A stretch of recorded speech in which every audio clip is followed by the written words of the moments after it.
news? My daughter has been selected to be in the competition for the prince's hand. So it's Christmas at the palace. What a strange turn of events. Why would anybody think of me as a match fit for a prince? So I'm in the competition, the lucky 12, or so they say. I can't imagine leaving home, let alone on Christmas Day. I'll be fine as long as the snow still falls at the palace.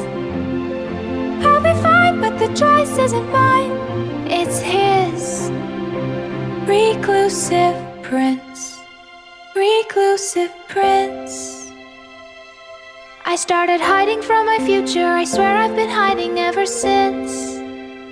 Make it make sense, reclusive prince. You could have chosen anyone, and I don't say this to cause offense. So it's Christmas at the palace. I'm getting nervous, can't you tell? The time has come to choose a wife and a queen for glad and well. Though I must uphold tradition, and the events are all in place, my heart, it yearns for so much more than just a pretty face. I'll be fine as long as the snow still falls at the palace. I'll be fine, but the choice isn't mine to move forward with this. Reclusive prince, reclusive prince. I started running from some bad times, I swear I've been running ever since. Make it make sense, reclusive prince. How can I take this competition and see beyond polite pretense? Or maybe the holiday has more in store for me than anything I could have dreamed.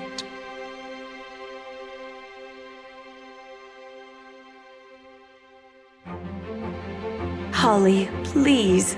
I know you don't want to be in the competition, but promise me you'll try your best. I promise, but don't be surprised if I'm not his cup of tea. Your Highness, if you're so nervous, why don't you just have me pretend to be the prince while you watch from the side? You're a genius! I'll be fine as long as I don't offend His Highness. I'll be fine, the ruse is sublime, and a wife I shall find. Reclusive prince, reclusive prince. It seems that for the moment we're all at the mercy of he, the reclusive prince.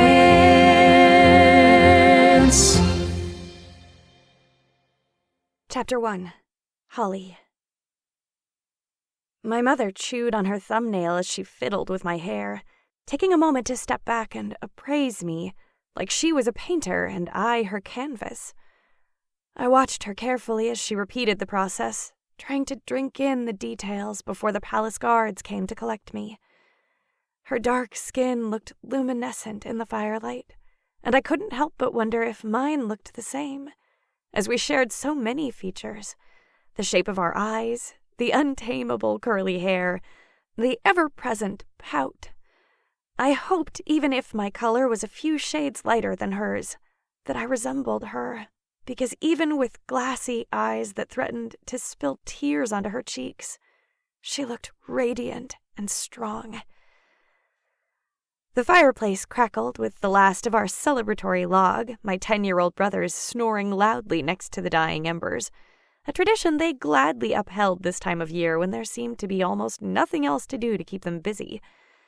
I ruefully watched them as memories of past holidays flooded back, and my stomach ached with the knowledge that I might miss seeing them light up on Christmas morning, regardless of whether my mother managed to scrounge a treat up for them.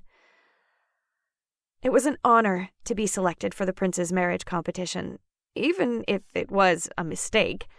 But I resented the thought of missing Christmas with my family, all for a few hot meals at the palace.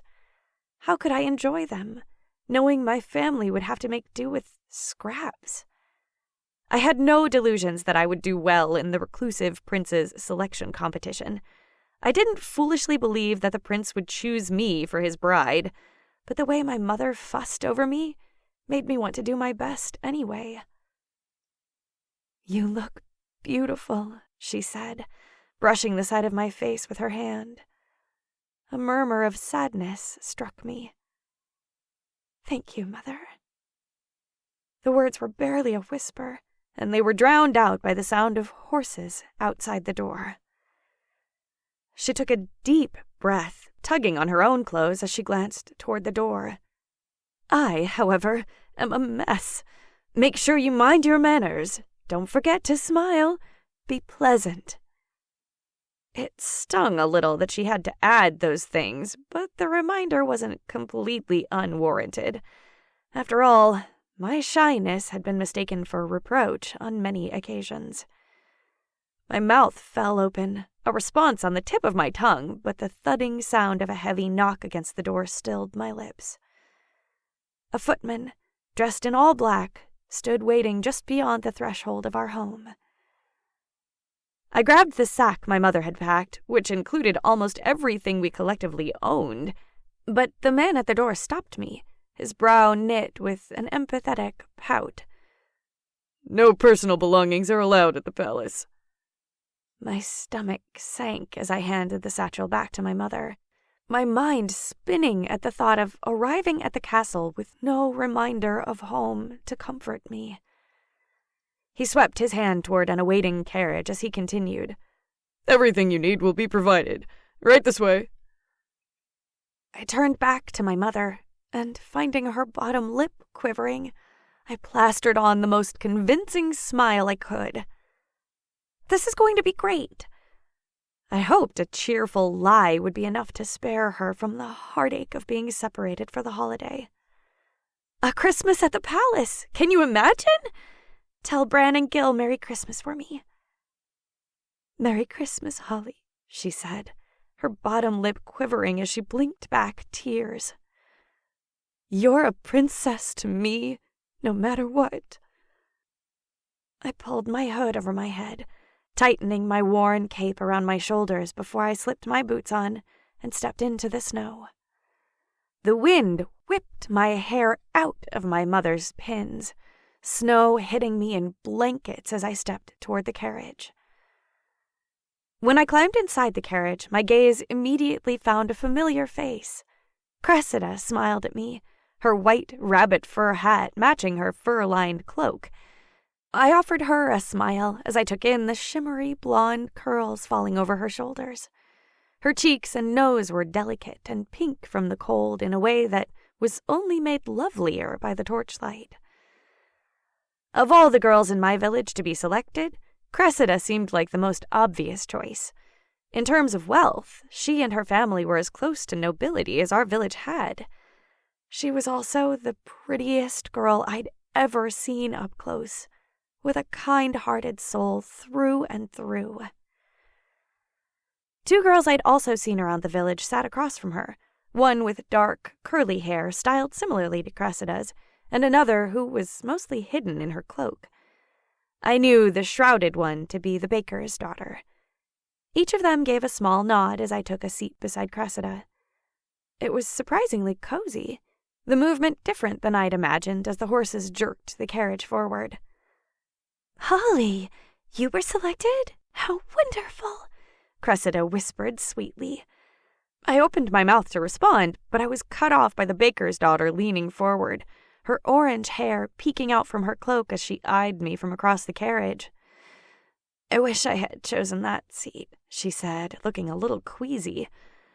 "I didn't expect carriages to be so jerky." "Would you like to switch?" I offered, but she shook her head.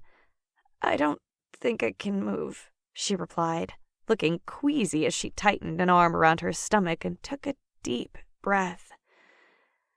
"Is this your first carriage ride, too?" the second girl asked. I nodded, my face warming as a terrible pang of homesickness surprised me with its sudden arrival. "Cressida," the dark-haired girl started, "do you think the prince will be handsome?" Cressida squeezed my hand, and my head spun with the quick change of topic. "He's sure to be handsome," Cressida murmured with a blush.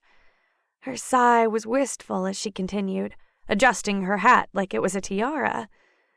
"To think, one of us might become his bride." Bride, yes, but more importantly, the eventual queen. The royals could have married other royals, expanding their land or military through inheritances and treaties, but Gladdenwell held a selection from the commoners instead, allowing the less fortunate to become kings or queens with the power to improve life for the rest of us. The word bride felt silly somehow. With winter upon us and most of the village rationing food in hopes of making it to spring, desperately stocking firewood to not freeze in our homes, all we could hope was that we made it through to spring. The very notion of romance seemed less than urgent. My mother was certain things in the village would have been glorious if not for the sickness that took the previous king and queen too young. We'd waited years for the prince to come of age and hold a selection of his own, but I never could have imagined myself in the running, nor that the selection would occur during the week before Christmas, as it was normally a spring affair. Prince or not, who would want to spend the holiday away from their family? I'd always considered the selection and news of the royal family to have too little to do with me to pay it any mind. That is, until I was selected. The three other girls held hands at the center of the carriage, turning to me with looks of expectation. Lost in my thoughts, I had missed their conversation, but put my hands in anyway. "Okay," Cressida started, a small smile on her face as she considered each of us in turn. "Let's promise to stick together. Someone from our village should win him, but no matter who the prince chooses, we all remain friends." Friends? It was a wonderful notion, but I hadn't even caught the names of the other two girls. My mother's words echoed through my head. "Be pleasant." "I promise," I said with an earnest smile to the tittering girls. I couldn't imagine myself getting swept up in the competition, and I thought this was as close as I'd ever come to being considered someone's friend. I didn't know what was coming next, but the idea that I wouldn't have to face it on my own was relieving. I only wished I'd reassured my mother more confidently that I would be all right.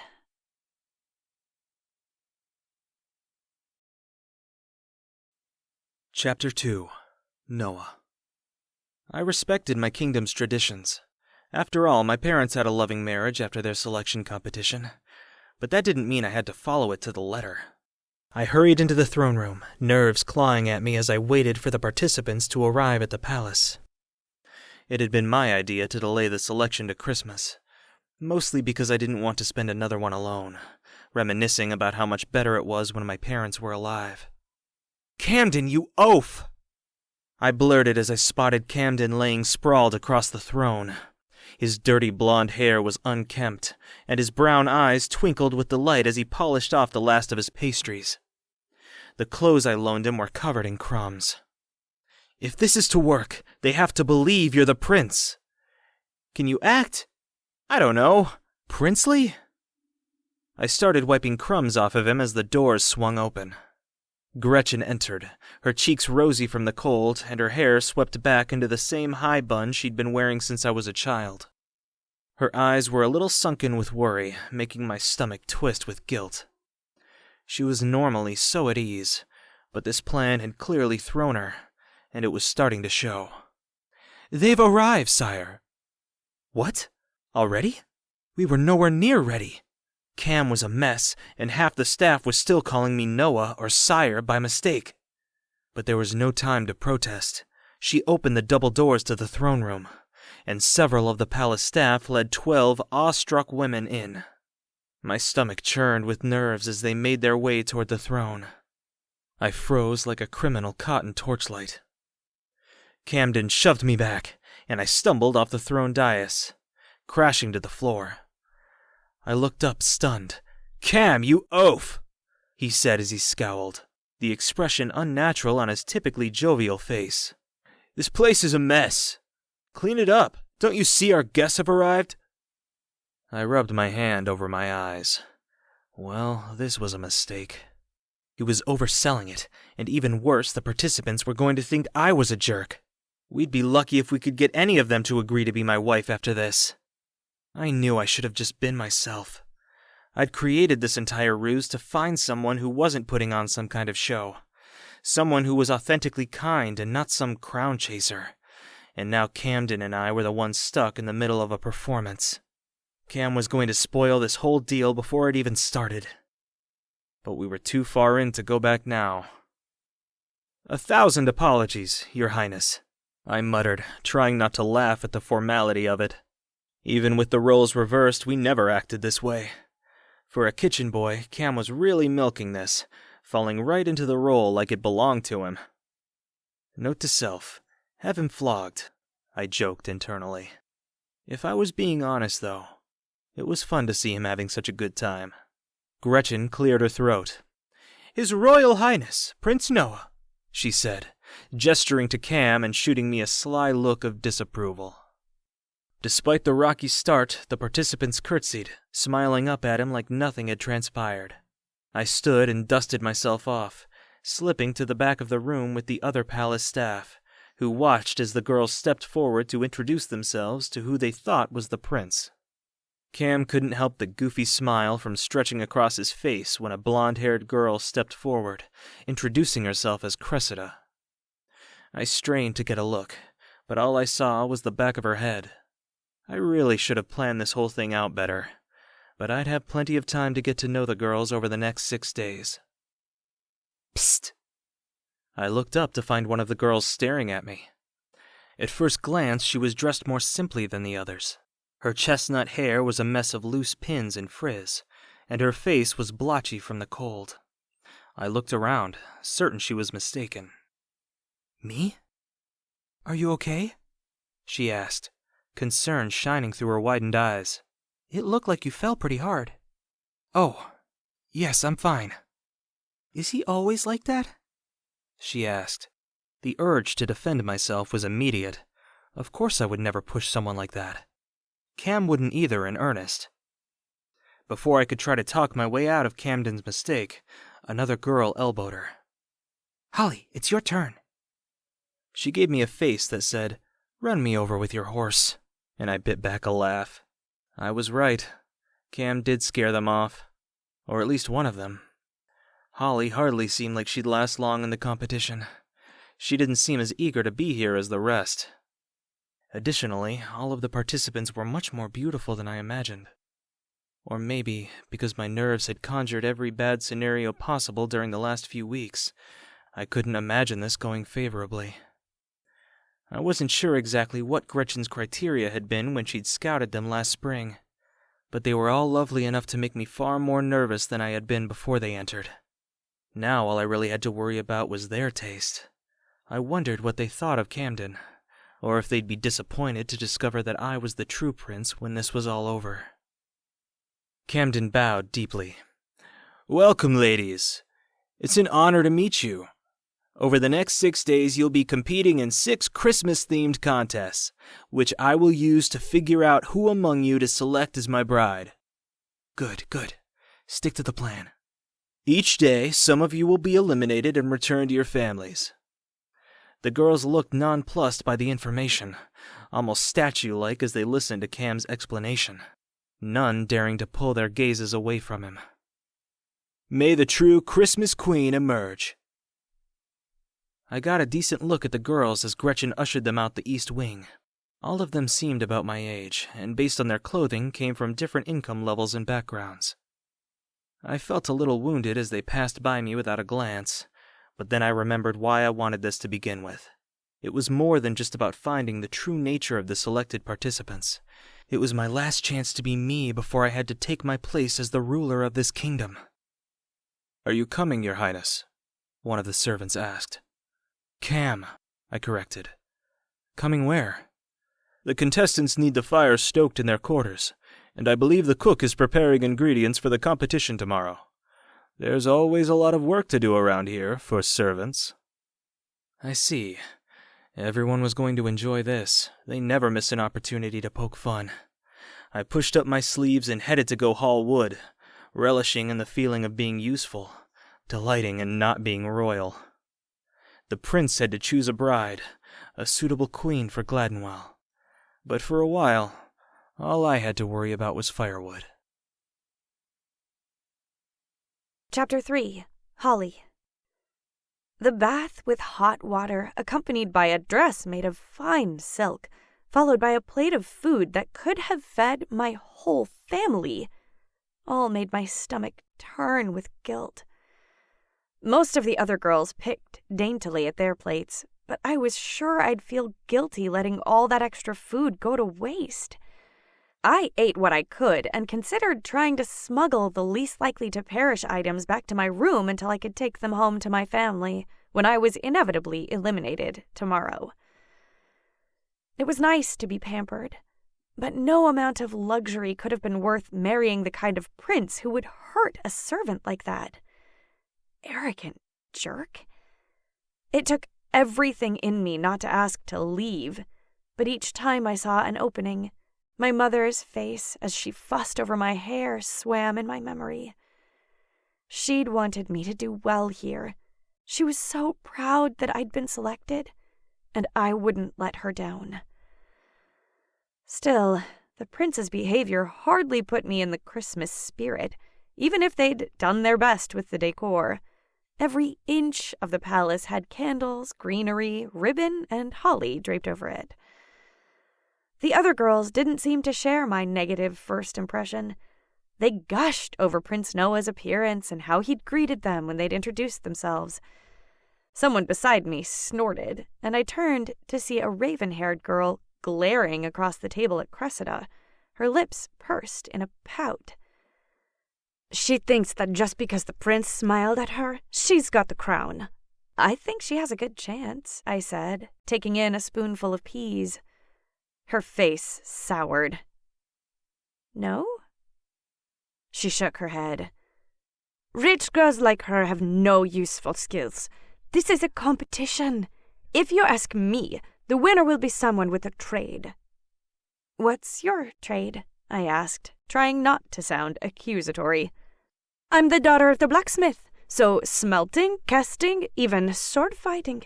If any of those come up in the games, I'm going to wipe the floor with someone like Cressida. What about you? What's your trade?" "Farming," I said quietly, all too aware that my chances of staying were slim. "Oh, I can't see that being too useful this far into winter. Sorry." I shrugged. "It's okay. I'm not really planning on being here too long. Besides, did you see the prince?" She looked up dreamily. "He's so handsome." "No, I mean the way he pushed that other boy. Don't you think that was sort of horrible?" "Bite your tongue," she said, looking over her shoulder. "He is royalty. Commoners like us wouldn't understand." I wanted to say that I understood just fine and that human decency was for everyone, not just commoners. But I promised my mother I'd be pleasant. Instead of telling her what I really thought, I simply held up my hand and said, "I'm Holly." "Maya, nice to meet you, even if it is only for a little while." I listened to Maya as she ranked all of the girls, while I tried half-heartedly to catch all of their names. If I was being honest with myself, though, I would probably be gleefully helping my brothers haul firewood this time tomorrow. When Maya was lost in her own ramblings, I slipped a loaf of bread into a fold of excess fabric on my dress. I'd managed to do it just in time, too, because a few minutes later we were ushered into a large room. There were 2 rows of beds down the middle of it, with a handsome fireplace tucked into the corner. I found a free bed and was just about to surrender to my utter exhaustion when I noticed the servant who had been pushed by the prince struggling to light the fire. He must have been hurt worse than I thought. I wondered how many other ways he and the rest of the palace staff were mistreated. I looked down at the loaf of bread I'd put aside for my brothers and tucked it back into my dress before I stood and made my way over to him. He looked up at me, blue eyes wide like I'd startled him, or perhaps he was worried he'd be struck again. "You," he said with a touch of surprise in his tone. "Holly," I replied, feeling suddenly vulnerable. He smirked. "I'm Cam. "You looked like you could use some help. Let me get that," I said, pulling the bit of kindling from his hands. He stood, his cheeks flushing as he moved out of the way. I pulled a spill off the mantel and lit it using a low-lit lamp before kneeling to transfer it to the kindling. "I should know how to do this," he said, running a hand through his curly black hair. "It's not a problem. It can be a bit tricky sometimes." I clenched my jaw, trying to work up the nerve to hand him the bread. I wasn't sure if he might judge me for taking it, or even feel judged by my offer, but I always believed the right intentions were worth the risk. "I was saving this for my brothers, but why don't you take it?" I said, holding out the bread. His brow furrowed, his crystal blue eyes fixed on me, and my face burned. "I can't take that." "Please," I said, taking a seat by the fire. "How about this?" I split the loaf in half, holding half out to him. "Let's share it." He smiled at me softly and took a seat beside me. "Thank you," he said, the fire's glow illuminating a handsome face with full lips, an angular jaw, blue eyes, dark eyebrows, and dark curly hair that made him look devilishly handsome. "So, you have brothers?" "2, Bran and Gil. They'll be 11 next month. They're the best," I explained before stopping abruptly. If I wasn't careful, my homesickness would let me carry on like that all night. "I believe it, if they're anything like you." The fire felt cold compared to the warmth that flooded me at his comment. I looked down at my hands, hoping to hide my blush. "Yeah, well, I'm sure I'll be back home with them soon. I don't think I'm the prince's type." He shrugged, leaning back on one hand. "I don't know. You're probably doing better than you think." "You're only saying that because I brought you bread." "It's good bread," he said through a mouthful. A giggle drew our attention to the girls who were all peering at us from their beds. "Shouldn't you get to sleep?" Maya asked. I stood, quickly handing Cam the rest of my bread. "I better go." "No, let her stay," one of the girls said, tossing a strand of strawberry blonde hair over her shoulder. "Sullying herself with the help? She at least knows her place." I swallowed a mouthful of embarrassment as I headed back to my bed. I glanced back at Cam, who mouthed an apology before leaving. Long after the other girls had fallen asleep, I lay awake, trying to understand why, all of a sudden, I felt so fragile. Chapter 4. Noah. I marched directly to Gretchen's chambers to find her waiting up for me. Her white hair was pinned back, pulled off her shoulders, and she wore her sleep robes already. She was as close to family as I had left, and her smirk always reminded me of my mother's. "Managed to light the fire without burning down the place, did you?" I put my hands in my pockets. I had a little help. I walked over to her vanity, picked up the items I couldn't identify, and inspected them carefully before moving to the next. I'd been trying to find the courage to ask this question for some time, because if the answer was as I feared, I would solely be to blame for the suffering of my people. Gretchen, is our kingdom poor? Winters are always hard, Noah. However, our people have suffered since your parents passed. Your people have been waiting for you to come of age, so you can reform what isn't working. Why didn't you tell me it was so bad? I asked, but I couldn't meet her eyes. So instead, I focused on a bouquet of poinsettia nearby. I knew it was an accusation she didn't deserve, but it was somewhere to place the guilt that swirled through my gut. She walked into my eyeline, nodding somberly. You were grieving. That's a lot of pressure to put on a boy. Now that you're grown and will be taking a bride, you'll both be crowned. We'll have a king and queen, and you'll have somebody by your side to help you make all the changes you like. I need you to send bread to all of the contestants' families. She smiled at me softly. That's a wonderful idea, Noah. I'll see to it first thing in the morning. Now, if it's all right with you, I'm heading to bed. We've all got a big day tomorrow. Thank you, Gretchen. She shooed me out with a wave of her hand, and I walked back to my quarters. The entire way, all I could think about was that girl earnestly handing me a loaf of bread. Bread she'd intended to save for her family. I swallowed a stale mouthful of guilt. I knew the provisions we stockpiled at the palace weren't enough to feed all of Gladdenwell, but we could likely help more. It was time for me to take more of an interest in my future as the leader of this kingdom. My plan hadn't gone perfectly, but at least I wasn't discovered. Besides Holly, the girls hadn't even given me a passing glance, some of them even going as far as to be cruel. The way they acted when they thought no one of import was watching only confirmed that letting Camden pretend to be me for this selection was the right choice. I didn't think I could bear it if I'd selected someone for their kindness to find out it was all an act. I did, however, need to have a word with Camden about his behavior. If he didn't start acting in a respectable manner, any decent option for the selection would walk out of here. I pushed open the door to my bedroom, tossing myself onto my bed. A giant lump moved under me, startling us both. Cam scrambled to his feet, tossing the blanket off of himself. My God, Cam! You nearly gave me a heart attack! What are you doing in my bed? He wiped an exasperated hand over his eyes, pushing aside his sandy blonde hair. I can't be seen sleeping in the servants' quarters.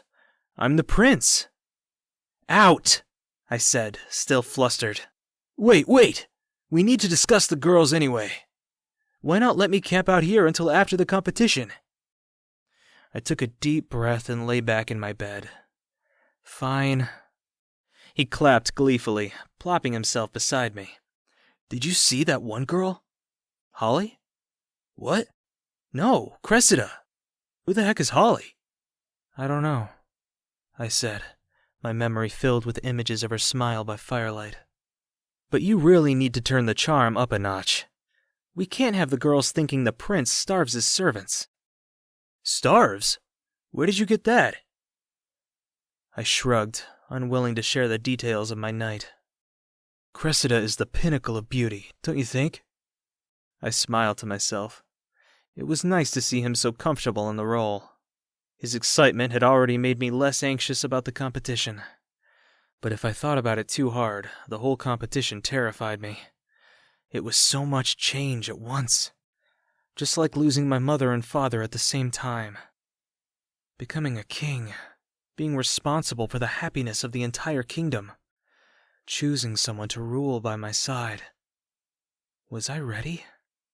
Luckily, I had Cam to distract me, and he didn't hesitate to entertain me with a rant about Cressida. So, does this mean you want me to choose Cressida or not? What do you mean? I mean, you seem to like her. I like her for you, he said, rolling over with a yawn. Perhaps I should have thought this through a little more. We were playing a dangerous game, and someone had to lose.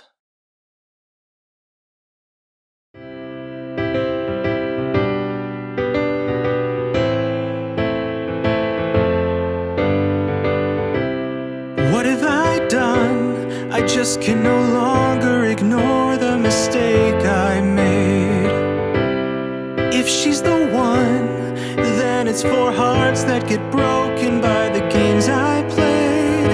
If I'm Cam, if I'm Noah, doesn't matter, we're all getting hurt. I promised all of us heartache, and I'm a man of my word. But someone has to lose, no matter who I choose. And it's my dearest friend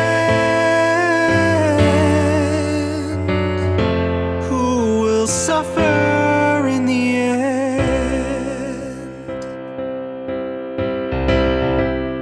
What have I done? I'm playing this part, but I'm the one who believed the lie. If she's the one, I set my sights on Cressida, all for another guy. If I'm Cam, if I'm Noah, doesn't matter, we're all getting hurt. I promised all of us heartache, and I'm a man of my word. But someone has to lose, no matter who I choose. And it's my dearest friend who will suffer in the end. If I'm Cam, if I'm Noah, doesn't matter, we're all getting hurt. I promised all of us heartache, and I'm a man of my word. But someone has to lose, no matter who I choose. It's my dearest friend who will suffer in the end. But someone has to. But someone has to. Someone has to lose.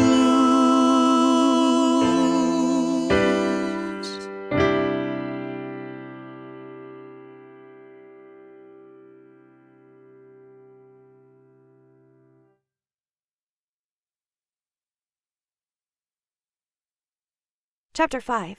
Holly. The morning was chaos.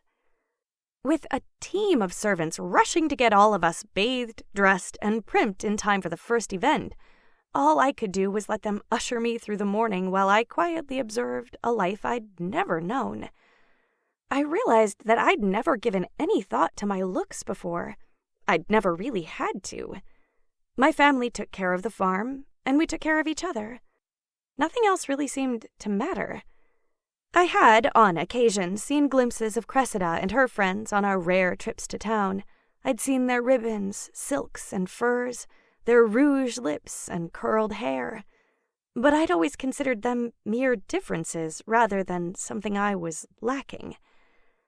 But here, each of us were given the same treatment.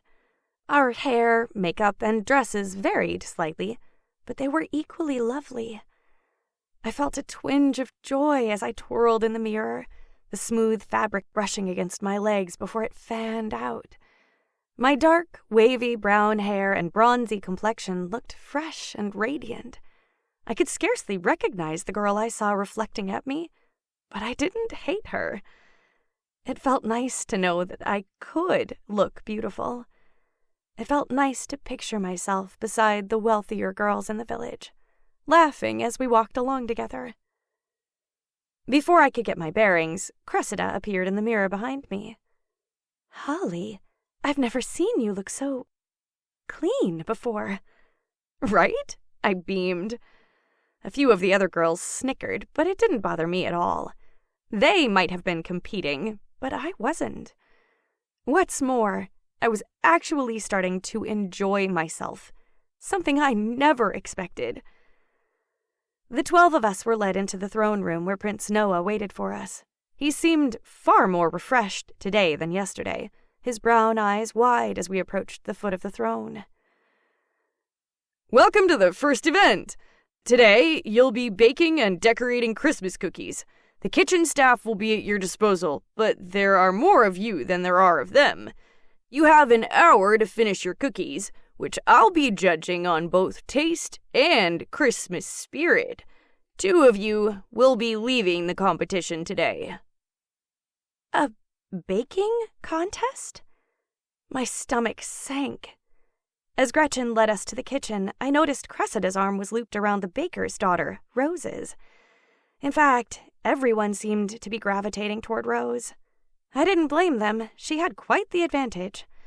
I had no doubt that she'd do well in this competition, but Maya, on the other hand, looked as queasy as I felt. The kitchen was set up in 12 stations, with ingredients lined up in front of each. I took my place, inspecting each of the ingredients before I finally looked up to ask someone how I'd go about making cookies with them. I instantly realized my mistake. Each kitchen staff member was already standing beside a contestant, whispering to them as my peers began to mix ingredients in their bowls. "Excuse me," I said to one of them. "Sorry, Holly," Cressida said, and she did truly look sorry. "She's with me." The woman looked at me apologetically. After a quick scan of the room, I realized there were 4 of us who were on our own. Surely it couldn't be that difficult as long as I concentrated. My attention was drawn to a pair of blue eyes as a boy hurried into the kitchen. Cam's gaze met mine, his eyebrows raised and his lips parting in a look I didn't understand. Before I could invite him to join me, several of the other girls sprinted toward him, tugging at his arms. "I had him first!" Maya bellowed. "I hate to disappoint you," he muttered, "but I've never baked before." Maya groaned. "Then what use are you? What kind of kitchen boy doesn't know how to cook?" He winced. "I'm actually new to the kitchen. Usually I don't have time for this," Maya said, brushing past him, and the other girls seemed to abandon him as a lost cause as well. I bit my bottom lip as his shoulders sagged, but I didn't want to draw the cruelty of the other girls by offering to cook with him too eagerly. I tried to focus on my ingredients: egg, flour, butter, sugar, and salt. Why would salt be in cookies? "Need a hand?" he asked, leaning over my station. I felt my stomach flutter, my body's immediate response to him making me feel silly. "Of course." "I don't know if you heard, but I'm useless in the kitchen." "Then we'll make a perfect team," I said. I tried not to dwell on the way some of the girls were looking at me, and instead turned my attention to the supplies at my station. "So it has to be some combination of these ingredients, right?" "One would think." I poured a lump of flour into the bowl. "Sugar, please?" Cam handed some to me, and I added it to the mixture before cracking an egg into the mix. "Do we just mash it together with our hands?" He shrugged. "On the count of 3? 1, 2, 3, I said, plunging my hands in. A cloud of flour shot from the bowl, covering us both in white powder. We froze, staring at each other with wide eyes and open mouths. "I'm so sorry," Cam said, biting back a laugh. "Don't be," I mean, it looks like snow, and the prince did say Christmas spirit was part of the assignment. In that case, Cam grabbed a handful of flour and tossed it at me. A war broke out, both of us scrambling for more ammunition as our station was covered in the white, fluffy powder. An egg rolled off the table, splatting on the floor at my feet. I gasped through laughter as Cam emptied the bag of flour over my head. My foot hit the broken egg yolk and I slid, losing my balance. Cam reached for me, but we both collapsed into a floury pile on the floor.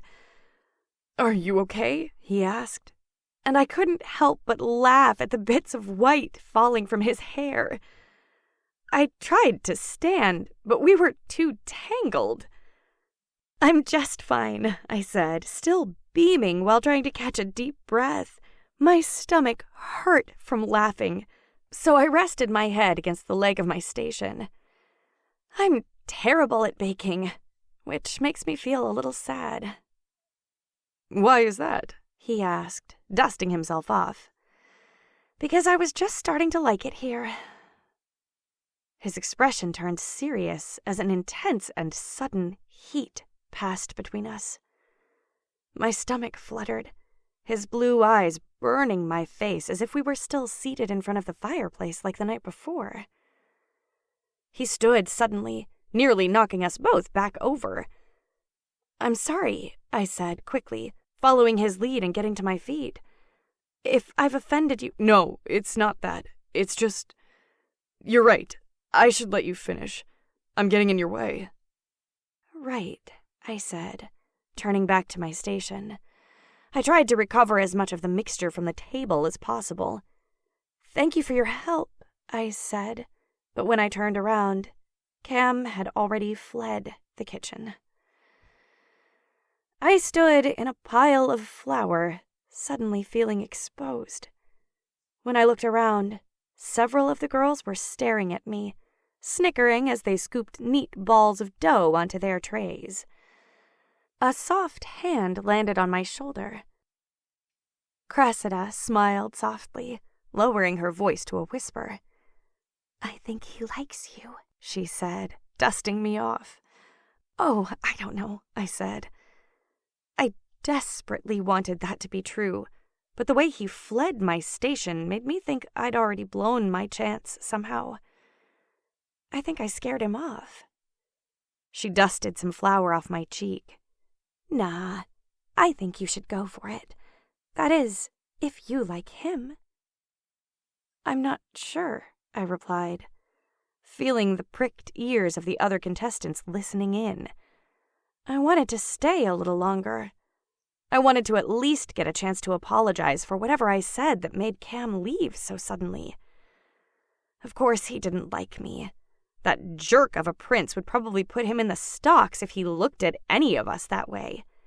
Even if Cam could like me, I doubt I'd be of interest. I lived on a farm while he had this nice job at the palace, even if the prince wasn't always kind.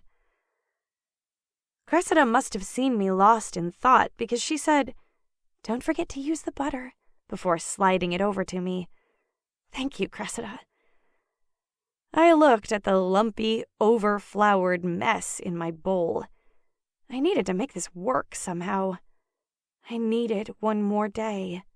One more day to apologize, to say goodbye, and go back home with my head held high and something beautiful to dream about forever. Chapter 6. Noah. I hurried through the corridor in search of Cam, but didn't find him until I arrived back at my room. He was seated by the fire, humming a Christmas carol. He bit back a laugh when he saw me. "Stress of the competition getting to you, man?"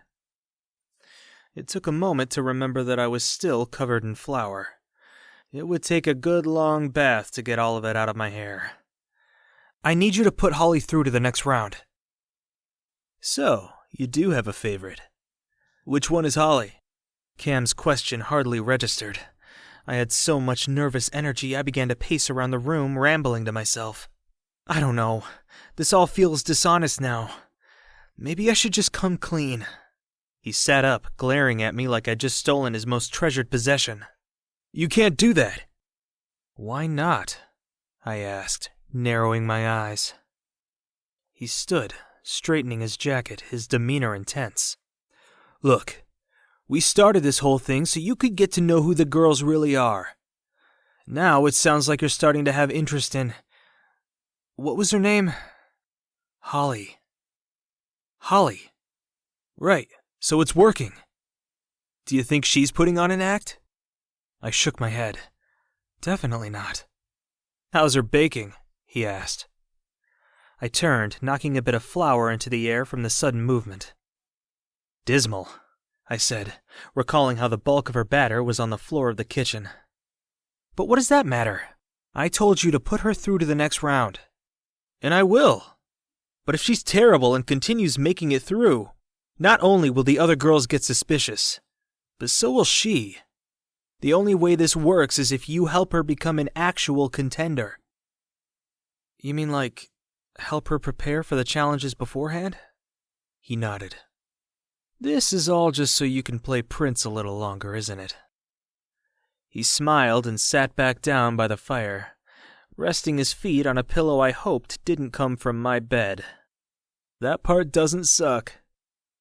I tossed a pillow at him before I hurried from the room to take a bath, my thoughts racing about what Cam had suggested. He was right. If Holly didn't do better in the challenges, the girls would start to wonder why she was still here, and so would she. Honestly, I wasn't sure if I was morally okay with helping her. Didn't all the girls deserve the same chance? I'd gone into this with the hope that I could get to know all of the girls in the competition, but so far all of my covert attempts led me to getting swept up by Holly. The hot water soothed my skin as I laid my head against the porcelain tub. I sighed, a smile reaching my cheeks as I replayed the afternoon in my head. When I first entered the kitchen, I almost didn't recognize Holly. She looked so different from when she first entered the palace. How I ever thought her to be plain was beyond me.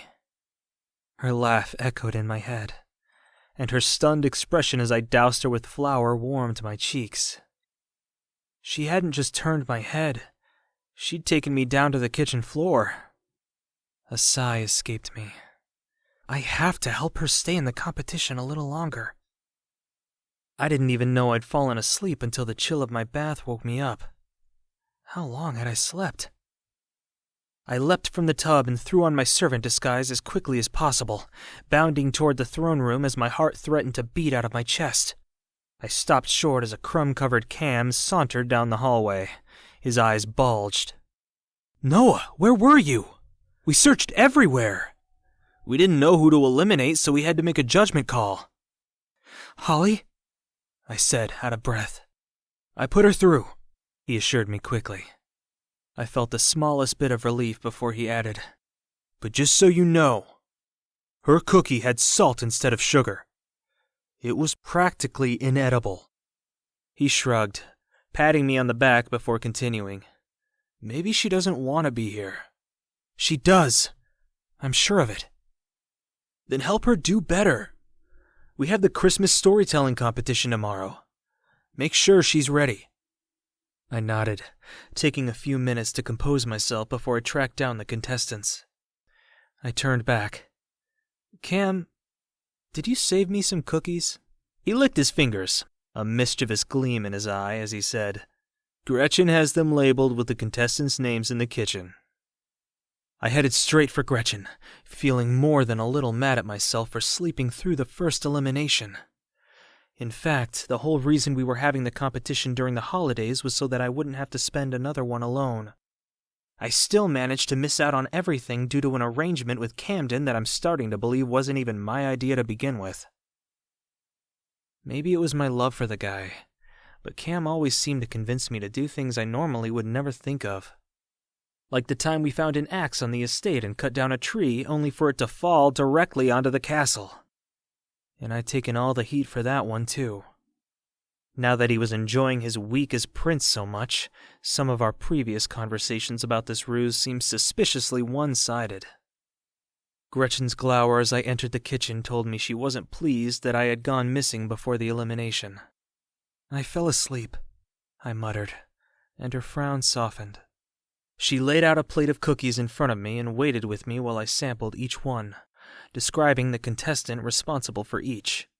Unsurprisingly, the baker's daughter had the most professionally decorated and balanced cookie of the day, and just like Cam said, Holly's was the worst.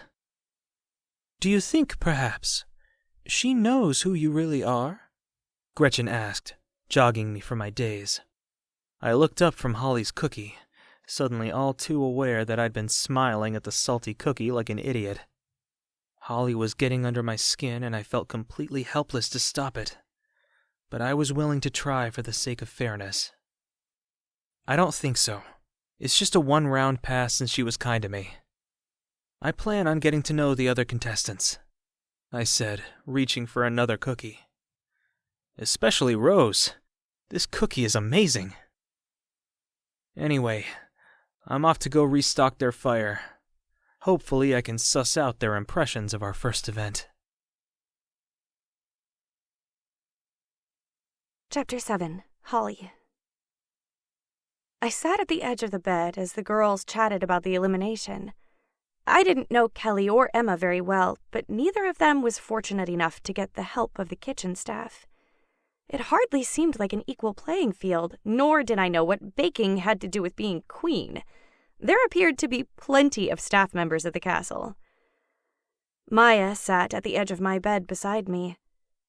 "So, how did you manage to pull through? Your station was a complete mess after that little battle you got into with the flour." I smiled at the memory. "Yeah, I don't know. Maybe they tasted better than they looked. Yours smelled amazing, though." She grinned. "Yeah, I was quite proud of them." Maya grabbed the wrist of a girl with sharp features and a round face. "Bentley, who did you think he was going to eliminate?" The girl turned to me shyly. "No offense. I just thought your station was too messy. Tessa said she was sure you were going home too." A girl with beautiful dark skin turned to me, coyly mouthing, "Sorry." I put my hands up in surrender. "It's okay, everyone. I was pretty sure I was going home too. I did make a mess of things, which is, admittedly, not entirely out of character." A girl whom I'd come to know as Odette scoffed.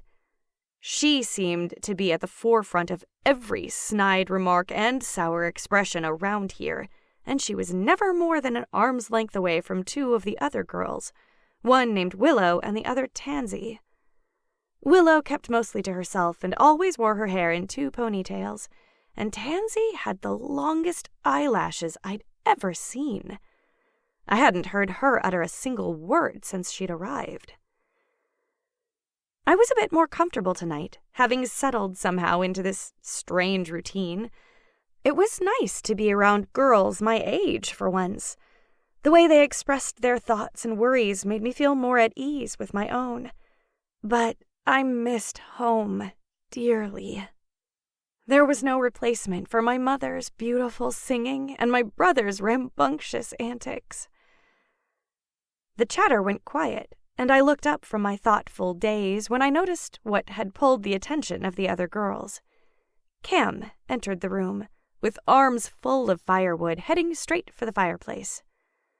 I felt the gazes of the other girls move to me, and I wilted under their attention. I held my breath, hugging my knees to my chest and remaining completely motionless while Cam lit the fire and then exited the room. "Why didn't you say anything?" Cressida asked softly. I buried my face in my knees, the attention of the other girls putting so much pressure on me I couldn't even look in Cam's direction. "She does like him," Maya said, looming over me. "Don't let the prince find out," Odette added. I thought you wanted to stay here so you could talk to him, Cressida said, nudging me with her shoulder. My face burned hot. I can't talk to him with all of you watching. Cressida patted me on the back. Well, you've missed your chance tonight. It's unlikely she'll last another day, Odette said. Maya rolled her eyes. Stuff it, Odette! Odette flipped her hair and walked away, Willow and Tansy following closely behind her. Maya lowered her voice. I say you go find him. And leave the bedroom in the middle of the night? Cressida asked, twirling a blonde curl nervously around her finger. You're out of your mind. I smoothed my nightgown. How would I even find him? You can't seriously be considering this, Cressida said. I was, and the impulse was so strong it was as if the decision didn't even belong to me. Yet I couldn't decide what the driving force was. Curiosity? Excitement? Or perhaps I was afraid that if I didn't take a chance in this once-in-a-lifetime selection at the castle during Christmas, then I might never take a chance at all. Maya leaned closer. He's a kitchen boy, right? I stood quickly, my stomach in knots and my heart slamming in my chest. Cressida's hand closed around my wrist. No, you can't do this. Not only could you be expelled from the competition, but the prince could also consider it treason. I might never see him again, Cress. She groaned. I'd just like to note that I was against this improper behavior from the beginning. I stood, hurrying to the door and slipping out before I lost my nerve. The halls of the castle were empty, the torches burning low as I made my way back to the kitchen. It wasn't too difficult with the light trail of flowers still peppering the rug. I moved as quietly and quickly as I could, my heart racing as I slid into the kitchen. I froze. Seated on top of the table, eating from the leftover tray of cookies, was the prince. I bowed. Your Majesty, I said quickly. I could practically feel myself getting flogged. Why did I do this? My only hope was to beg for forgiveness and pray he'd have mercy. Based on how he treated Cam that first day, I was probably going to feel pain unlike I'd ever experienced. Hello, he said, hopping off the counter. What are you doing out of bed? I didn't dare lie to royalty. Even if I had found the nerve somewhere, my confession flew to my lips so quickly that I couldn't stop it. I was looking for Cam. He pressed his lips together as if suppressing amusement. Cam. Yeah, Cam the servant. Camden. I'm so sorry. I just know that I'll probably be leaving the competition tomorrow, and I wanted to thank him for being so kind to me today. Oh, yes, your cookies were pretty terrible. I grimaced, my palms sweaty from the cumulative embarrassment of the day, while the prince watched me inquisitively, as if reading sheet music. Can I try one? That's pretty much all that's left. I was going to feed them to the dogs, but they wouldn't take them. I smiled, picking up my cookie from the tray. I hesitated. Small bite, he suggested. I took the smallest bite I could, but the cookie was so hard that almost half of it snapped off, filling my mouth with the taste of concentrated salt. You don't have to swallow that. Forgetting my manners, I spit it out. That's absolutely revolting. Why did you even pass me through this round? It couldn't have been my baking. He leaned against the countertop. Well, your friend Cam asked me to keep you another day. He said he ruined your cookies by accident. I stared, my mind reeling with lovely thoughts. Cam mentioned me? From the sound of things, their relationship wasn't as formal as it looked on my first night at the castle. His dark eyelashes fluttered. "What?" "You're not as mean as I thought," I said, without thinking. Horror flooded me, my stomach tight with the realization of what I'd just said to the prince. "Oh my God, I am so sorry." He chuckled. "Actually, I'm pretty good friends with Cam. We were messing around when you guys came in. I think I gave everyone the wrong idea." "That's actually kind of a relief." "You know, I think I saw Cam restocking the firewood in my bedroom a few minutes ago. He should be there if you want to go thank him." "Could I? I promise it will only take a second." The prince led me through the hallway to a corridor I'd never seen. There were veiled paintings on either side. Even in the dim torchlight, I could see the visages of the late king with his impressive stature and striking beard, and the queen with her dazzling blue eyes as we passed. Finally, the prince stopped outside a pair of double doors. He cracked them open and called out, "Cam, you better be done stocking the fireplace." The door swung open, and I peered in to see Cam sitting by the fire. "Oh, Holly," he said, standing quickly. "I've just remembered," the prince started as he glanced between the two of us. "I prefer the light in the east wing more this time of year. I'm going to stay in one of those rooms tonight. Sorry to make you light the fire for nothing." "Wait, don't," I said, but before I could stop him, he slipped through the door, closing it behind him. If it was possible to die of embarrassment, I would have been a fresh corpse. I exhaled my nerves. "I'm so sorry to intrude. I hope this won't get you in trouble with the prince later on. I just wanted to thank you before I go home tomorrow." "Thank me for what?" "For telling the prince that you were the one who ruined my cookies when it was obvious I was so very capable of that on my own." He smiled. "Do you want to sit with me by the fire? It's sort of our thing now, right?" I hesitated, trying to hold on to my resolve as he tempted me. "No, I can't. I only came to say goodbye. I should be going." "Goodbye," he whispered, the small sound causing my stomach to ache with sadness. He exhaled through his nose, his blue eyes alight with mischief. "Well, if this is to be your last night, you can at least tell me your favorite Christmas memory before you run off to bed." That seems oddly specific. He shrugged, a small smile tugging on his lips. "'Tis the season." I wrung my hands as I made my way over to the fire, sitting as far away from Cam as I could, for the sake of both nerves and propriety. I had my virtue to protect, after all. "I warn you, sir, Christmas is a topic that I could speak of for the entire night." He smiled, his smoldering blue eyes washing away my apprehension, as he said, "I have time."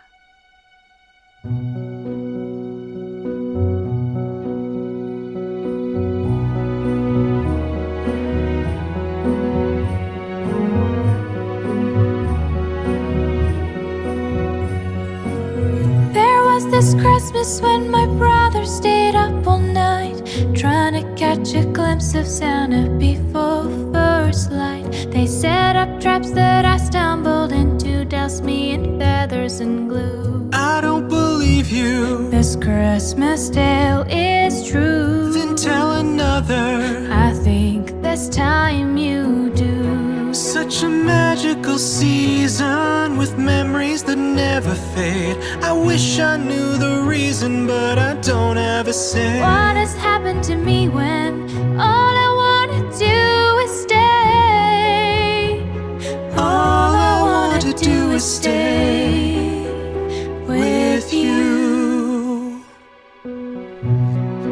When I was 7, my mother took me out to skate. The snow looked sweet like frosting, knew that it tasted great.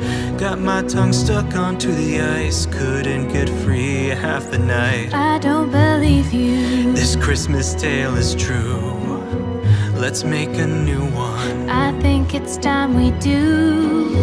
Such a magical season with memories that never fade. I wish I knew the reason, but I don't have a say. I don't have a say. What is happening to me when all I want to do is stay with you?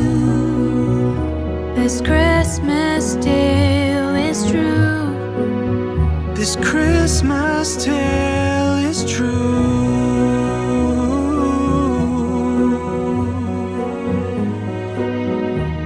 Our Christmas tale is true.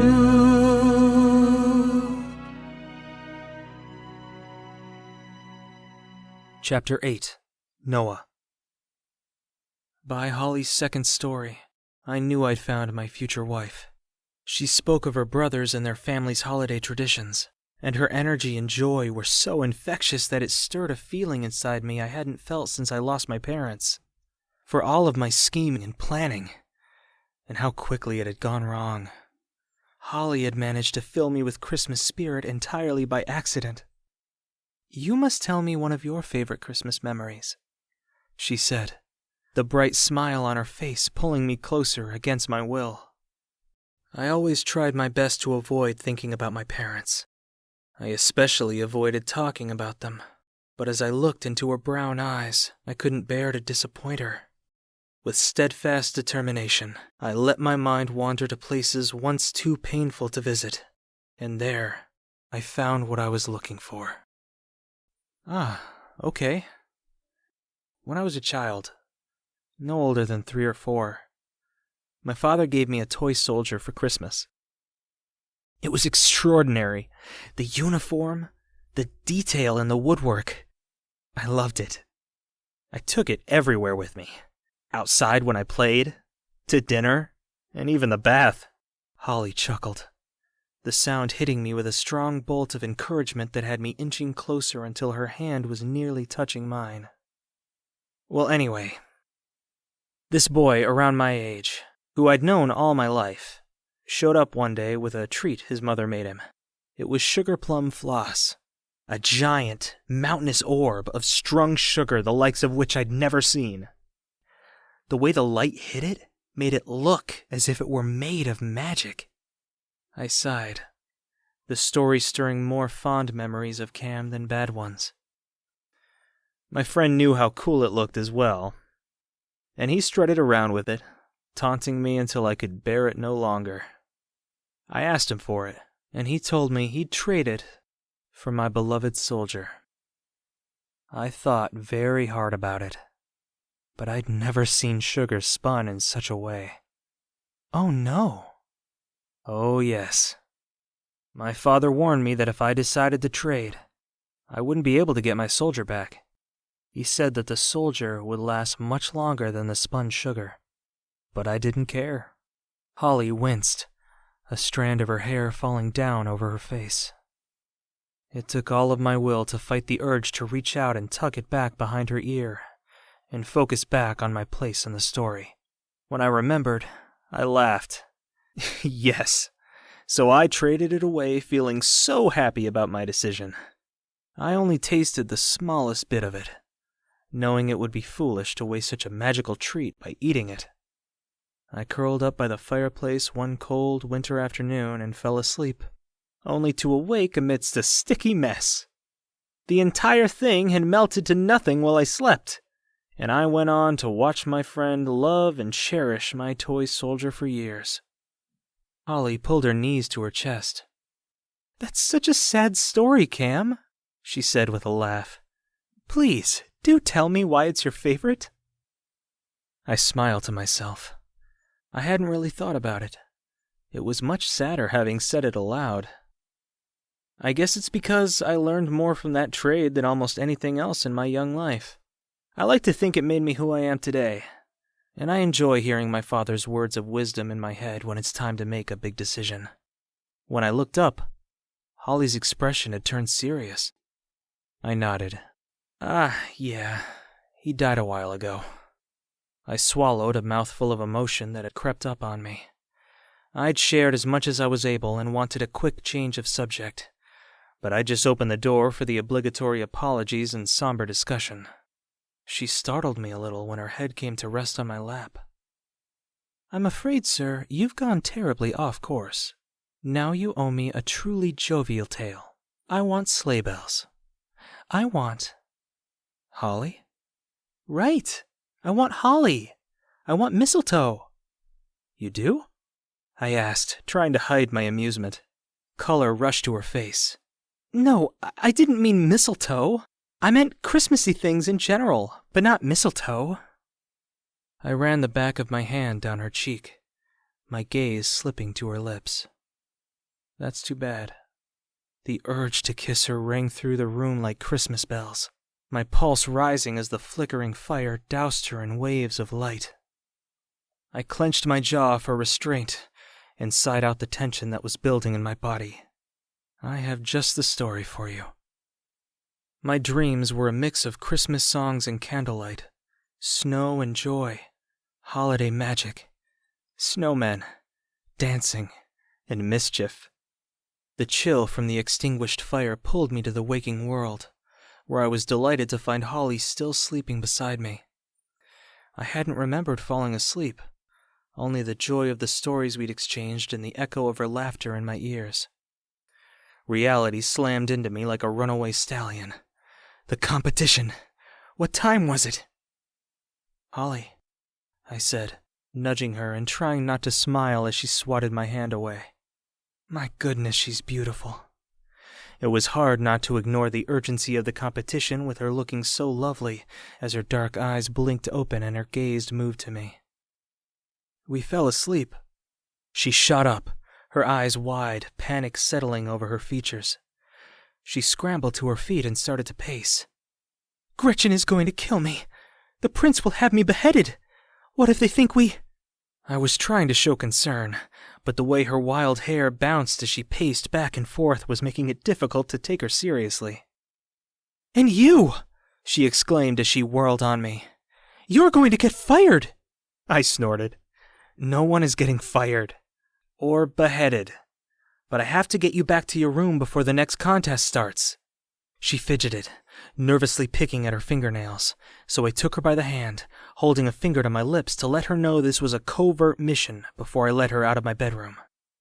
I carefully maneuvered her through the servants' passages with the hope that we wouldn't be spotted, and took her the back way through a secret passage to the room she shared with the rest of the girls.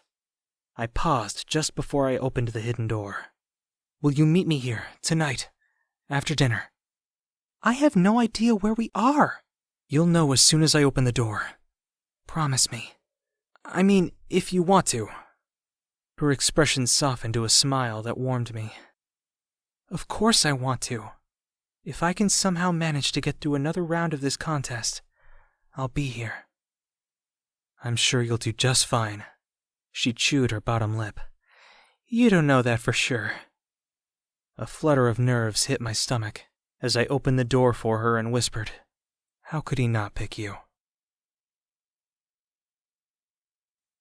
Chapter 9. Holly. I stepped into the bedroom I shared with the rest of the contestants to find I was the only one there. It seemed impossible to shake the panic that threatened to overtake my every thought. Did I miss the contest? Now there was absolutely no hope of meeting Cam tonight. I walked aimlessly to my bed and sat at the end of it, ready to surrender to my fate. After a few minutes of quiet, I was able to relax a little, and the glorious memories of the night before came flooding back, filling my mind like glittering ornaments on a Christmas tree. It was a nearly perfect night, only blemished by the way I backpedaled out of that kiss, a kiss that would never be, a kiss that I would only ever dream about. Cam was the loveliest man I'd ever met, even if I'd hardly ventured away from my farm enough to meet anyone. I was left feeling like we both were desperate for the same thing, more time. But our time had run out. The door creaked open, and one by one, the girls filed in. Their eyes grew wide as their gazes fell on me. I made a quick count, quickly determining that there were 2 fewer girls than there were yesterday. Tansy and Constance had been sent home. Gretchen was the last to enter, which explained why none of the girls had spoken a peep to me upon their arrival. I braced myself as Gretchen approached, terrified that I'd be scolded, or worse, for my reckless behavior. Heat flooded my face as I suffocated in my own guilt. "I've been informed by the staff that you took ill in the night and have only recently recovered. You've been given a pass through this round of the competition." The other girls were so quiet and so still as Gretchen left that the heels of her shoes echoed off the walls as she sauntered out. As soon as the door closed behind her, the group exploded into a torrent of chaos, slinging questions at me so quickly I couldn't dream of answering a single one. Maya and Cressida caught my eye, their questions getting lost among the others. "Nothing happened," I said, quieting the group. I wasn't sure if I was ashamed for letting myself get swept away by him, or if I just wanted to hoard the truth like tiny treasured memories. But I didn't want them to know what really happened, so I lied. I couldn't find him, and when I came back, the door was locked. One of the servants let me stay in the servants' wing. Cressida's perfectly manicured brow rose. "Then why did Gretchen say you were sick?" That was an excellent question. I'd been wondering the same thing myself. Cam must have been very convincing. I wasn't sure why I didn't just tell them everything, except that I just wanted to savor the memories without sharing. It might have been selfish, but those memories were the only precious thing I ever owned. That was the excuse I gave the staff for why I was out of bed to begin with. Somehow I overslept. Odette laughed cruelly, but I did my best to let it wash over me. "You overslept? Do you not care about this at all? First, you're talking to the help. Then you're sleeping through the contests? I'm honestly surprised you're still here." "Be kind, Odette," Rose said, tucking an auburn curl behind her ear. "Anyways," Cressida said, shooting a narrow-eyed glance in the Odette's direction, "you missed a magical morning with the prince. We were each allowed a short time to tell the prince a Christmas memory." It seemed rather coincidental. A Christmas memory? The very same thing Cam had asked me to share almost immediately upon seeing him. So he did want me to stay. In fact, it seemed like his entire goal last night was to prepare me for the contest. I bit back a smile. Why did he have to be so irresistible? Was his goal tonight also to prepare me for tomorrow? I couldn't help but be flattered, but at the same time, competition-wise, this felt more than unfair. Something about the way this was all playing out unsettled me. I was happy to have more time with Cam, but having so many exceptions made for me felt quite dishonest and unfair. 2 girls were sent home this morning. 2 who might have made great queens. 2 who could have been a great match for the future king. I already knew without a doubt that I didn't want to marry the prince. "Maya, get down from there. Surely if you're in need of our attention, you have it." I'm going to be honest. Not everyone here knows what it takes. Oh, you're an expert on princes, are you? Alone with the prince, he takes my hand, can hear my heartbeat cross the land. Laugh at his jokes and cinch my gown. That's all it takes to win the crown. That's much too simple. He's never going to fall for that. Oh yeah? How do you plan to win him, Cressida? I'm glad you asked. Listen up, ladies. A wilting flower is more his style. Demure as I offer a coy smile. Always leave him wanting more. And bam, he's found what he's looking for. You seem awfully confident. That's because I am. Did you hear that, ladies? Cressida thinks she has it in the bag. What are you laughing at, Rose? The baker's daughter thinks she's going to win a prince.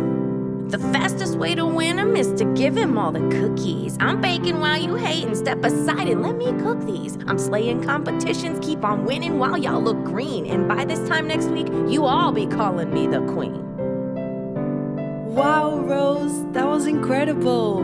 I really didn't think you had all of that in you. Who else is hiding secret talents? What about you? What's your deal? Go ahead, Holly. Tell us what's on your mind. I'm feeling homesick, I must say. Away for the Christmas holiday. I don't think the prince and I would fit. So off to the sidelines I shall sit. Who invited the wet blanket? The prince, you dunce.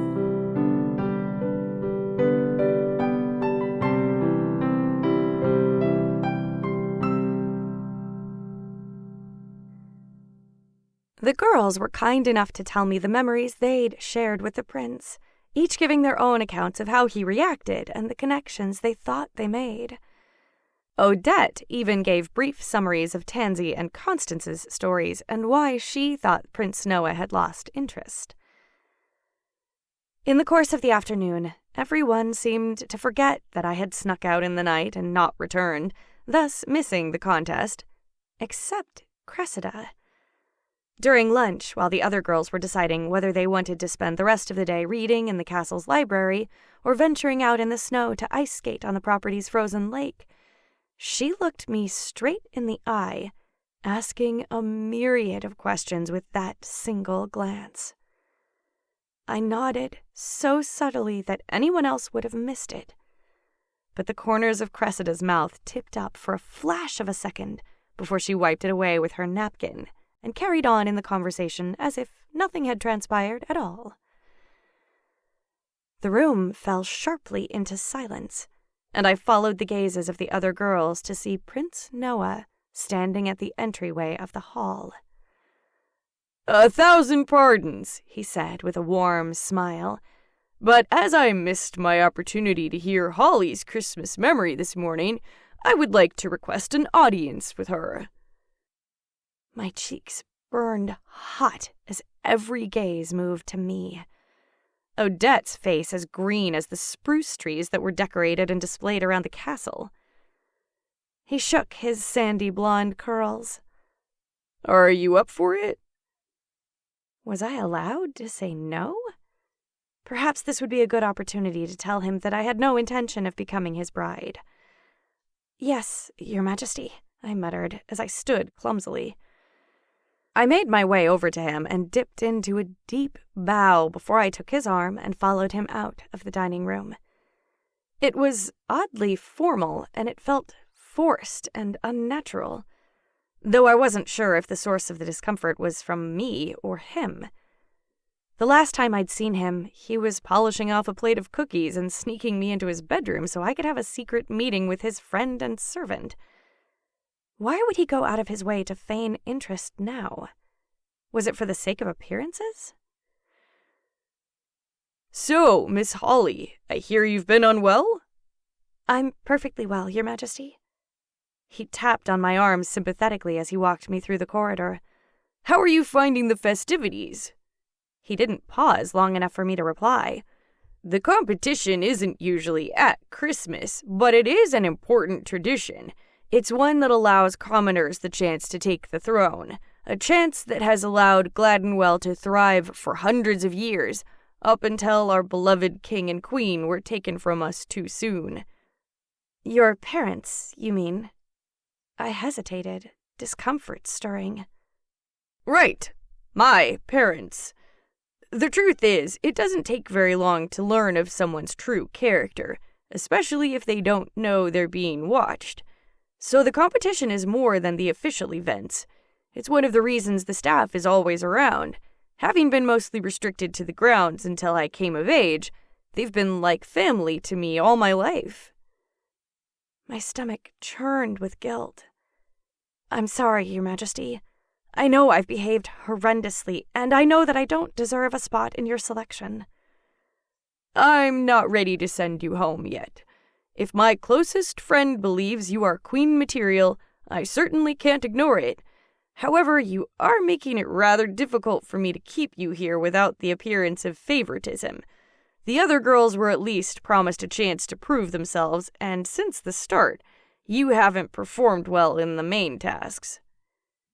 He stopped outside a pair of double doors and opened them, gesturing for me to enter first. I stepped inside to see rows of wooden shelves covered in stacks of treasures. There were trinkets, toys, weapons, books, and all manner of objects to hold my interest as I explored the endless collection. Prince Noah followed me in. The next task will be for you to select a Christmas gift for me from among the objects in this room. Most of it is palace junk, but there are some elite items that will ensure you perform well. Now, before you choose, you should know that this task is about taste, and I'm only giving you the advantage to browse with me and hear my thoughts on each item. I won't outright tell you what to choose for tomorrow's task. I paused, the unfairness of this advantage eclipsing all the others. Was the prince really doing this all because his friend spoke highly of me? What kind of person would it make me if I accepted it? I wrestled with it for a few moments before I came to the reasoning I was comfortable with. I was not trying to win the heart of the prince, and therefore I was no threat to the competition at all. I ultimately decided to let it play out, so I walked along the rows of objects, occasionally picking one up and inspecting it, while the prince did the same. Every few minutes he would clear his throat to signify he discovered an object that caught his eye. I smiled at the silliness of the game. Then I saw it. Tucked away on one of the shelves was a toy soldier, carved beautifully out of wood, just like the one in Cam's story. I picked it up, coveting the object as I dusted it off and drank in its details. The prince faked a cough. Junk! I placed it back on the shelf. Maybe to you, I whispered to myself, but it would have made a fine gift for Cam. Despite insisting he wouldn't give me any clear answers, I left there knowing the three objects he truly wanted. A ruby-studded sword with a dragon on the hilt, a purple cape with gold trim, and a statue of a horse carved from some kind of iridescent crystal. When he was confident that I would choose one of those objects and nothing else, he led me to the library, where some of the other girls were passing the time by reading. The other girls were eager to hear the Christmas tale I'd told to the prince and the details of his reaction. I fabricated both to be as uninteresting as possible, and then I spent the rest of my day trying to devour as many of the tomes as I could before my time among the massive collection came to an abrupt halt. Night fell like silent snowflakes in the frosted woods, and I lay quietly in my bed, waiting for my opening to sneak out through the hidden door and meet Cam. When all of the other girls were engrossed in trying to speculate about tomorrow's competition, I started walking aimlessly around the room, inspecting the torches and the mural on the walls as I made my way over to the hidden door. I looked back, and Cressida's eyes narrowed from across the way. She made her way over to me, so I tried to look busy counting the extra logs by the fireplace. "You're sneaking out again?" she whispered. I nodded, a sharp pang of guilt and shame hitting me.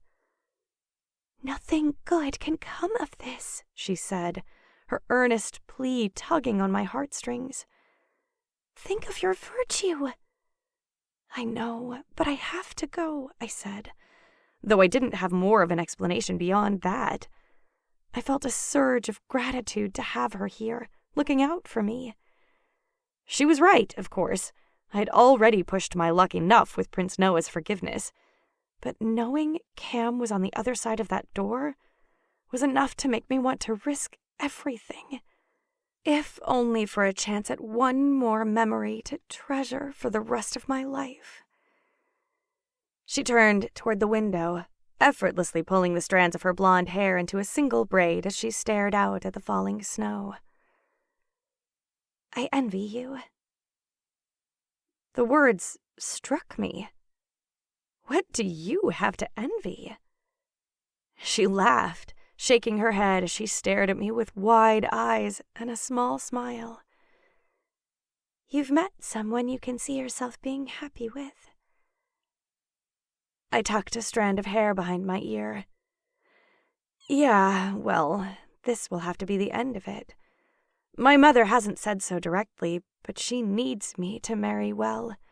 Our farm hasn't been sustainable without my father, and we won't make it another year. I won't have the luxury of marrying for love. That's why I need to go tonight. If it's my chance to feel it just once, I want to take it. Cressida offered a somber smile. Tragic romance. I fear I'm headed that way myself. Sadness looked foreign on her delicate features, almost like it didn't belong there. Money isn't in short supply in my home, and yet I find myself equally barred from marrying for love. I could have, she sniffed, reaching up to wipe the corners of her eyes before she continued. Found some charming baker or maybe a tradesman, and married and been perfectly happy. But silly old Cressida has gone and fallen in love with the prince. You have? I asked excitedly, picturing the cheerful, sweet-eating royal escorting Cressida onto the dance floor. That's fantastic news! She rubbed her red nose with the back of her hand, looking forlorn. He's probably the only truly out-of-reach bachelor for me in our kingdom. I have to compete for his affections and watch him consider each of us day after day. It's positively insufferable. And I know what you must think, but it's not his title, she said, shaking her head. It's the way he looks at me, I think you have a great chance, Cress. I say you fight for him. Her sadness eased, a fire lighting behind her eyes as she wiped away her tears and regained her composure. Thank you for listening, she whispered. You should go before you miss your chance.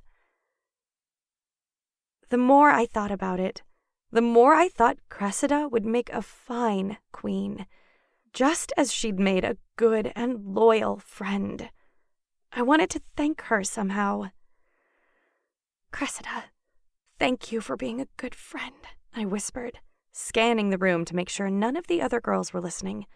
Fortunately, they all seemed wrapped up in their own conversations. I stepped closer.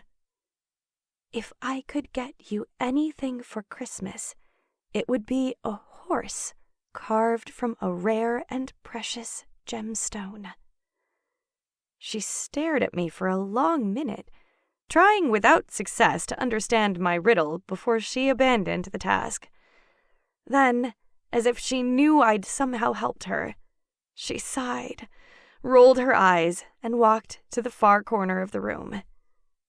She shrieked, pointing at the wall. No, a mouse! Just there, I saw a mouse! She cried, and the commotion drew the other girls to investigate, giving me just enough cover to sneak out through the hidden door. Chapter 10. Noah.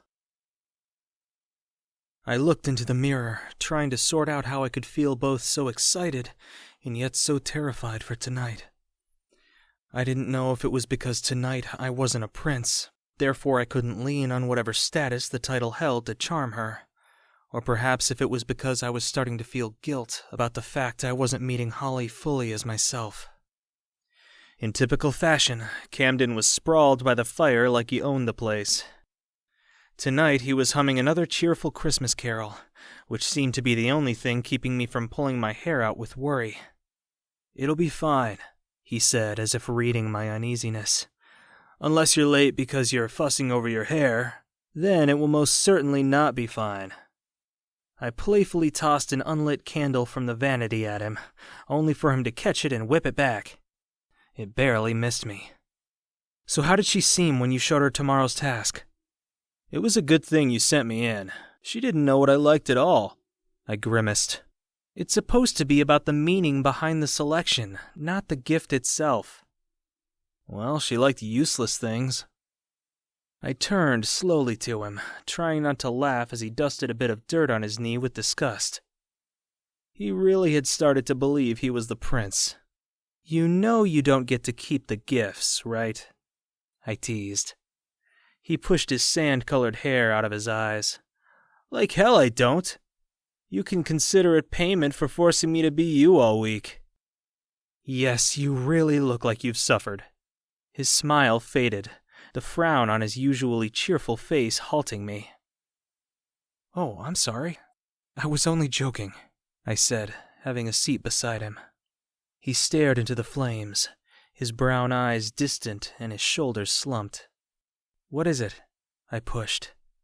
It wasn't like Cam not to offer his every thought unprompted. He stood, turning away from me and the fire. "I like her." "Holly?" I asked defensively, trying to connect the dots. "No, you dunce. Cressida."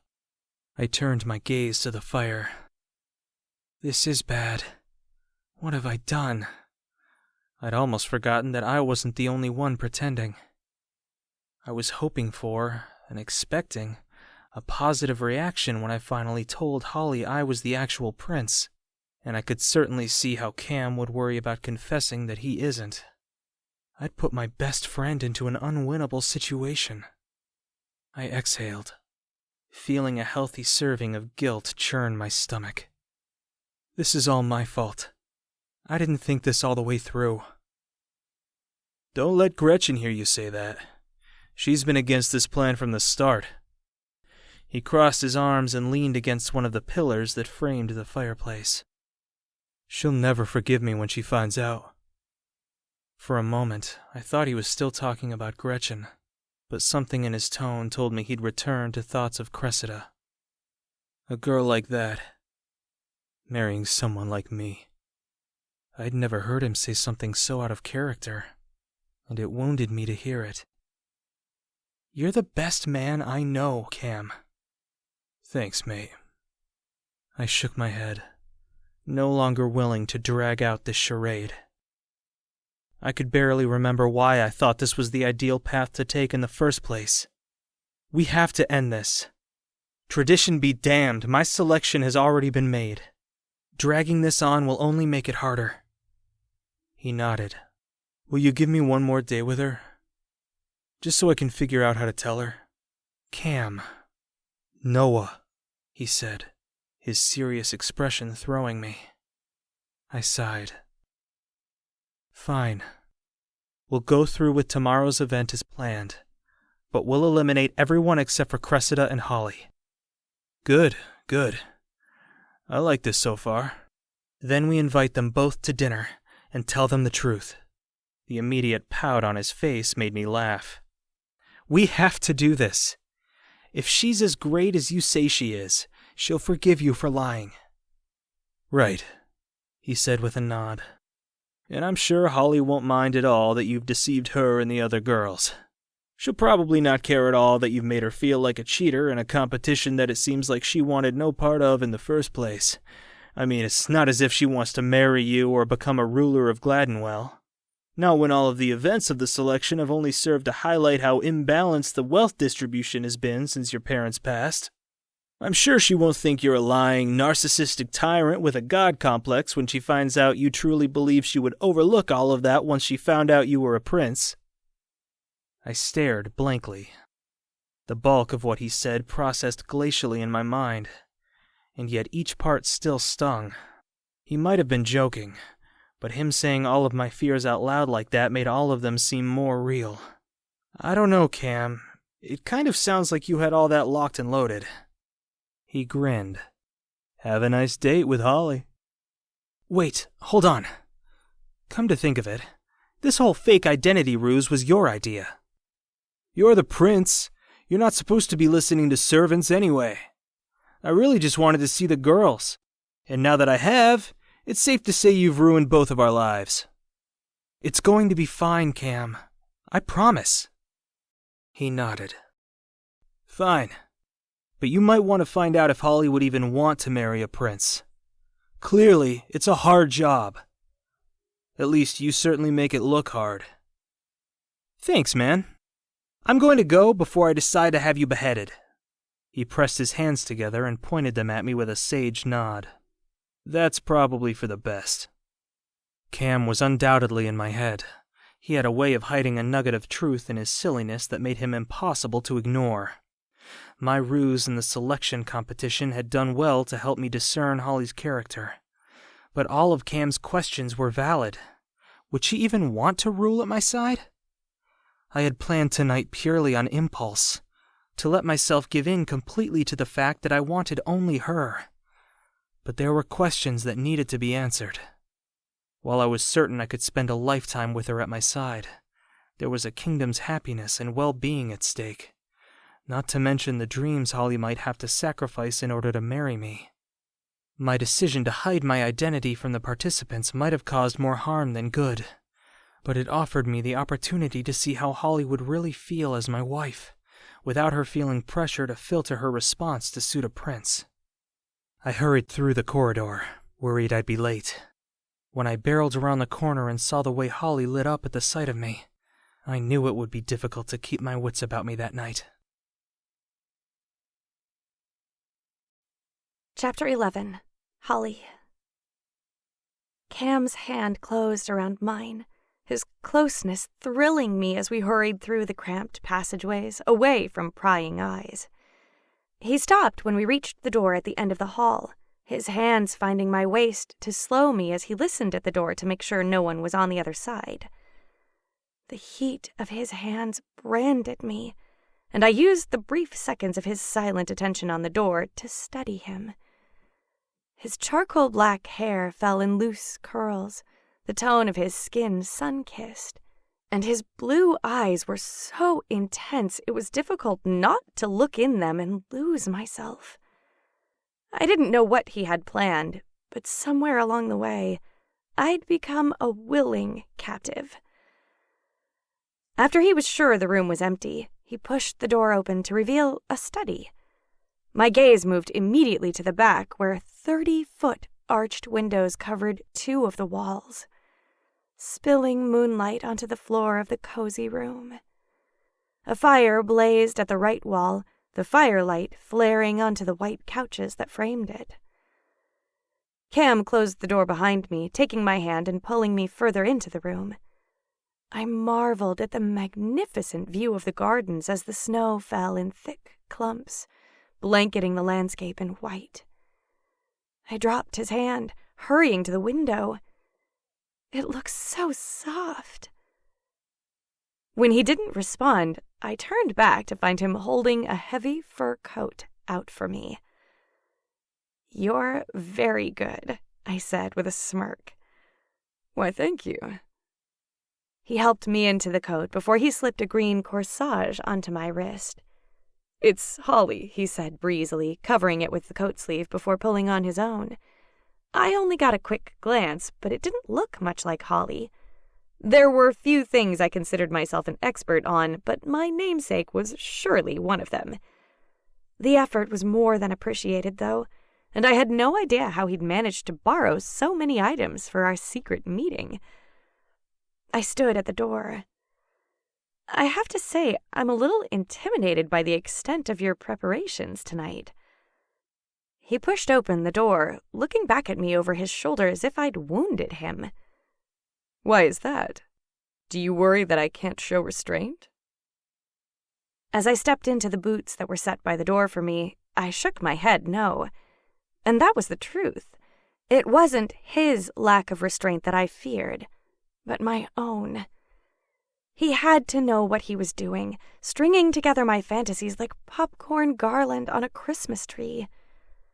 We stepped into the snowy night, arms hooked together as we bundled ourselves from the cold.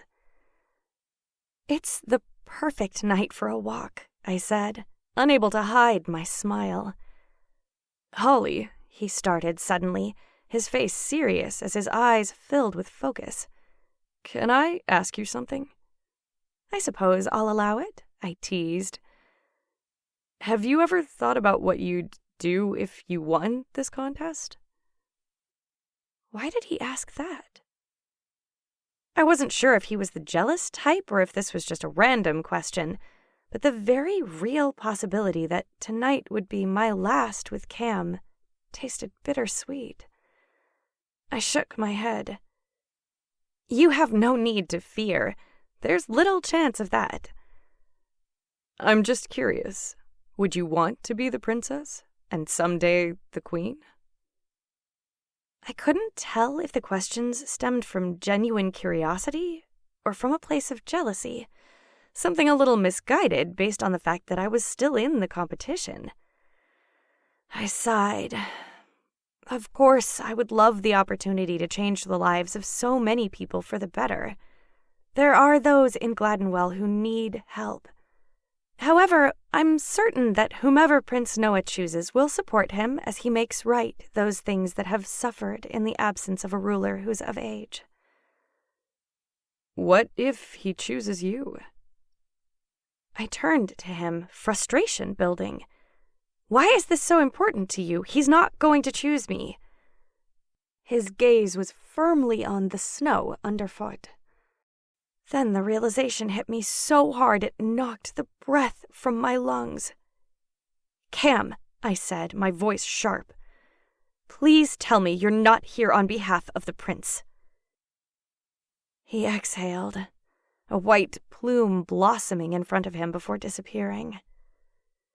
My heart raced.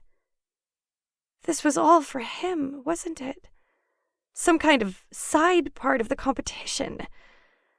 I turned back toward the study, trying ungracefully to make my way back in the deep and soft snow. I was fuming as I spat. No wonder you helped me. Holly, I can't believe I thought you actually... Ugh! I need to know why you don't want to marry him. Is it because he's a prince? He asked, reaching for me. I slapped his hand away, turning to face him. It's because I want you. Cam's piercing blue eyes burned my face. My breath hitched.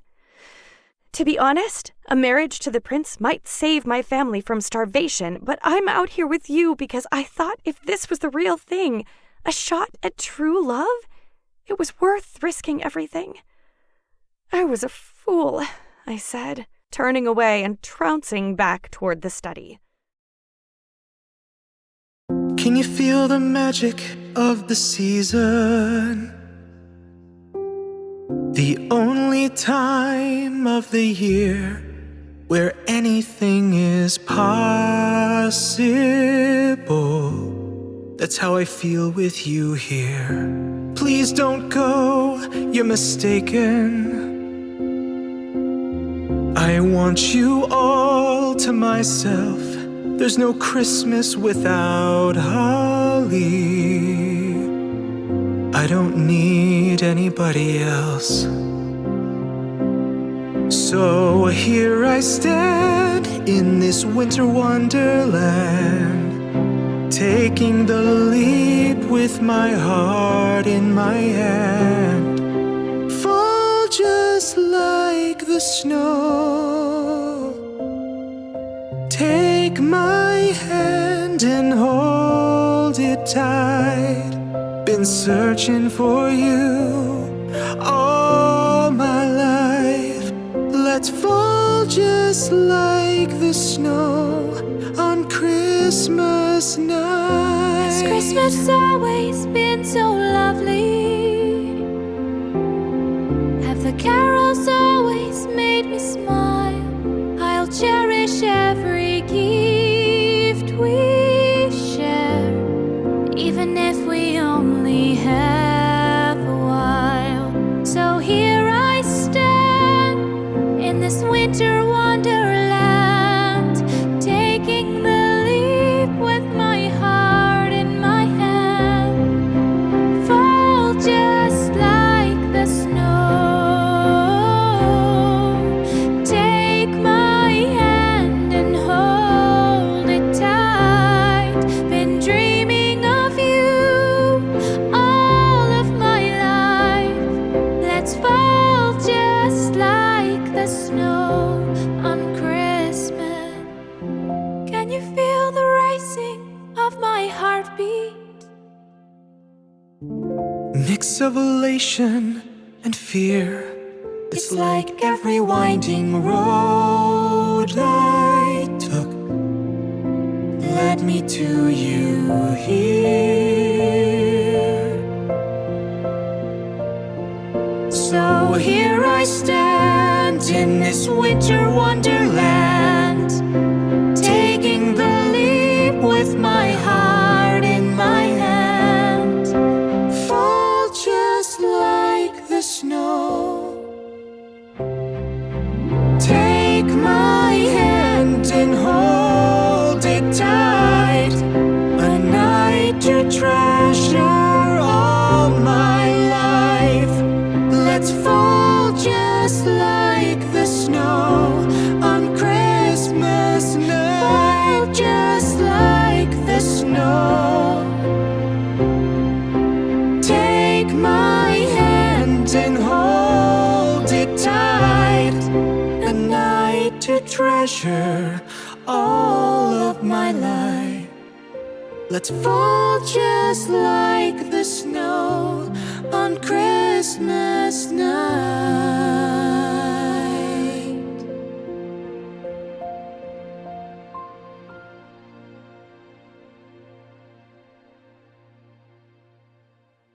His face looked serene, his blue eyes like a tropical oasis amidst a winter wonderland as he stared down at me. I can't let you sacrifice the well-being of your family for me. I felt tears prick behind my eyes, threatening to spill out. It was the reality I had been avoiding ever since I felt myself starting to like Cam. No matter how I felt about him, I couldn't be his wife, not knowing that my family would only suffer for it. You're shivering, Cam said, pulling me back toward the study. I took the respite from our conversation to compose myself while we got out of the cold, slipped out of our jackets and boots, and had a seat by the fire to get warm. I held my hands out to the thrashing flame, only to finally get a look at the corsage that Cam had put there. The leaves were much too long and thin to be holly, the berries too small, pale white instead of red. "This isn't holly," I said with a smile, still deep in my examination. "What is it?" he asked coyly, his eyes dancing with delight. "I don't know. Let's hope it isn't something more poisonous than holly." His smile briefly made me forget that our love affair was doomed before it began, my head in a fog as I let myself get swept up in the fantasy of it. "It's actually mistletoe." I straightened. "Oh, doesn't it have to be above us to take effect?" I asked with detached curiosity. "It does." I turned my attention back to the fire, cursing fate for its indifferent cruelty. I was so certain my selection would only lead to disappointment that I never considered the outlandish possibility of finding the man of my dreams in one of the servants. I should have stood then and walked out the way I came, saving my family from a life of hardship and hunger, but my reckless heart wasn't ready to let Cam go. I lifted my arm, stretching my hand up over my head so the mistletoe dangled from my wrist above. Then, as if he'd been waiting all night for my wrist to rise into the air, Cam wrapped his arm around me, easing me back onto the cold marble floor. His body pinned me tightly against the cold floor as his lips claimed mine. My fingers tangled in his dark hair as I pulled him closer, my body overtaking all sense with dizzying desire as he kissed me with all the unrestrained passion of the fire that raged beside us. I awoke in my bed, with every sensation from the night before still lingering on my body. It had been a perfect night, but the time had come to face reality, though I was taking with me a memory that I knew I'd cherish for the rest of my life. I would never forget the way the sun peeked over the trees at the edge of the horizon as Cam kissed me goodbye for the last time, and in his hopeful warmth, I knew that I, too, wouldn't be forgotten. That one moment would have to be enough, but my broken heart needed time to mourn the loss of the man I knew could have been the love of my life. I couldn't muster an ounce of enthusiasm as Gretchen entered the bedroom I shared with the other contestant participants and prepared us for the next competition.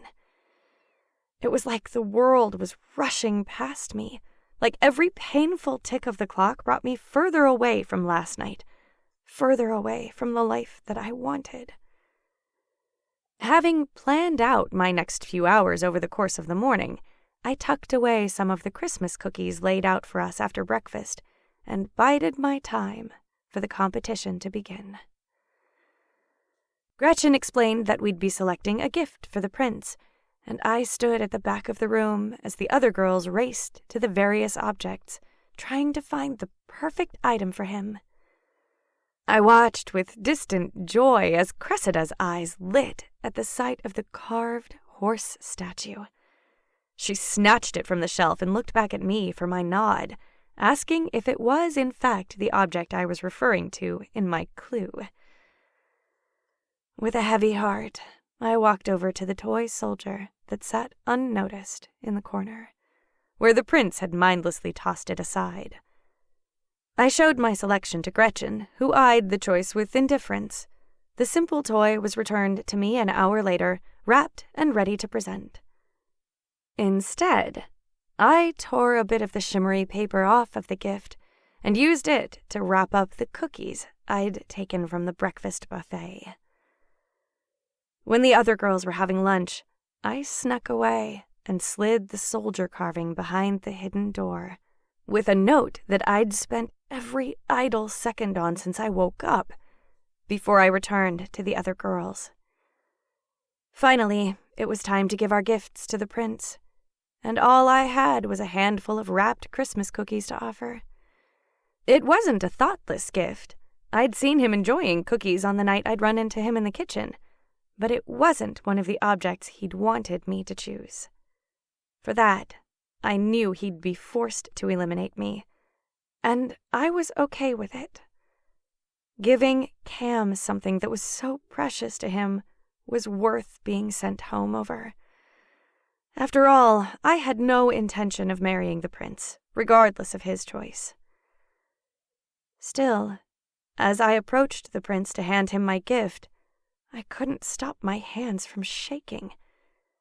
He did little to hide his surprise. If anyone had known him well, they might have suspected that he was expecting another gift. He smiled graciously, popping a cookie immediately into his mouth before we bowed, and I made my retreat back to the end of the line to watch as the other girls presented their gifts. As I waited for Gretchen to deliver the news of the prince's deliberation, I comforted myself with thoughts of home, thoughts of my mother and brothers at Christmas, knowing that we'd at least be together. I was so wrapped up in my own thoughts that I didn't immediately notice the commotion in the room until Cressida shook me out of my daze. "What happened?" I asked as every girl started to file out of the room. Her eyes widened with excitement, and she was almost breathless as she answered, "The prince sent everyone home except for us." Chapter 12. Noah. With only 3 more days until Christmas, the castle staff all seemed to be working overtime to get things ready. I'd planned on holding a ball to announce my selection and introduce the future queen to our kingdom, but after spending time with Holly, I'd come to understand that Gladdenwell was in more dire straits than I could have imagined, which changed everything. To start, the guest list had to include not just the nobility, but everyone in the kingdom. Horses and coaches would be sent at their request, and the event itself would be more than a mere celebration. It was an opportunity to hear the concerns of my people and to offer whatever resources our kingdom had available to those in need. I was bounding down the hallway with my arms full of spare blankets when Gretchen stepped in front of me. "May I have a word, Your Highness?" She didn't wait for my answer before grabbing me by the arm and pulling me into one of the empty rooms nearby. She crossed her arms at the wrists behind her back, the same way she always did when something concerned her. "Noah, I've done as you asked and sent all of the selection participants home except for the 2 you mentioned. Now please tell me the charade you've conjured up has finally run its course." I exhaled through my nose, but it didn't quell the worry that was bubbling up inside me. "Yes, Cam and I are going to reveal the truth tonight at dinner." She shook her head and narrowed her eyes, and my stomach dropped until a small smile spread to her lips. "I have to say, I did not approve of this plan, but you have managed to make a wonderful selection. Holly has charmed us all in her brief time at the palace, and your new plans for the ball are inspired. I do have to ask, though, if you've truly made your choice, why have you asked Cressida to stay another night?" "Well, Cam, I trailed off, unable to find the right words. It was a difficult confession to make, one that would land both me and Cam in a lot of trouble. Gretchen's jaw tensed, her eyes reading me as they'd done my entire life. "That poor girl. Well, you've made a mess of things, so I hope you have a plan to clean it up." "I'm working on it." She left in a huff, leaving me with plenty to think about as I delivered the blankets to the supply room before slinking back to my own quarters. The entire ruse had gotten away from me somehow, and I realized now that the consequences of this going wrong could ruin the lives of people I cared about. "There he is," Cam said, waving at me from his place by the fire. I collapsed beside him, exhaustion getting the better of me as the fire warmed the side of my face. "I heard you didn't come back to your room last night," Cam said, his brown eyes lit with mischief. I bit down hard to stop my smile, but it was no use. "I hope you didn't do something reckless, like tarnish her virtue," he teased, the jovial smile I was accustomed to seeing spread wide over his face. "Or yours." "I am a gentleman," I snapped, dusting off the sleeve of my jacket. "And it doesn't matter so much when it's your future wife, does it?" His eyes went wide, a burst of laughter spilling out as he shoved me over. I swatted his hands away. With an annoyed grunt, I asked, "Shouldn't you be helping to prepare for the ball or something?" "Shouldn't you? I'm still the prince until tonight." "And you've done a fine job." I reached into my pocket, pulling out an ancestral ring I'd set aside for him, with the hope that he could use it when he proposed to Cressida. He took it, opening the box with a slight grin. "You're not proposing to me, are you?" he jibed. though I didn't miss the way he blinked his eyes and subtly swiped at them. "I don't think I can accept such a fine gift," I snorted. "I appreciate the effort at propriety, but I know you. Look, you're as much a brother to me as I've ever known. I don't think I say it enough." He held a hand up to stop me, and I was struck motionless when he stopped trying to hide the tears welling in the corners of his eyes. "Thank you, Noah," he said, his voice breaking. Later that night, I peeked out from behind the curtain at the candlelit table as Cam nervously tapped on the table. I didn't blame him. Despite the festive spread and the picturesque snowfall outside, we both knew that his proposal and confession could go either way. I held my breath as Gretchen opened the door and Cressida walked in. Cam stood quickly, bumping into the table and causing the dishes to rattle. But Cressida hardly seemed to notice. She strode to the table, looking very much like royalty in her golden gown. She bowed deeply, and Cam stood so still. I briefly wondered if he'd been replaced by a garden statue. "Cressida, you look beautiful tonight." "Thank you, Your Majesty." He pulled her chair and helped her into it. "Not bad, Cam. Perhaps I didn't give him enough credit since he was always such an oaf around me. Before I delay another moment, I have something I must discuss with you." He wasn't going to just come right out and say it, was he? I could hear my pulse blaring in my ears. "I am not Prince Noah. My name is Camden. I've been a servant of this castle since I was born." I held my breath, but Cressida's expression was unreadable. Cam sucked in a deep breath before he continued. "The prince asked me to pretend to be him, so he could learn the true character of the contest participants." Emotion slipped into Cam's voice, and my stomach ached for him. "I had no intention of deceiving you. Somehow, amidst my duties, I fell for you. I'm not a fool.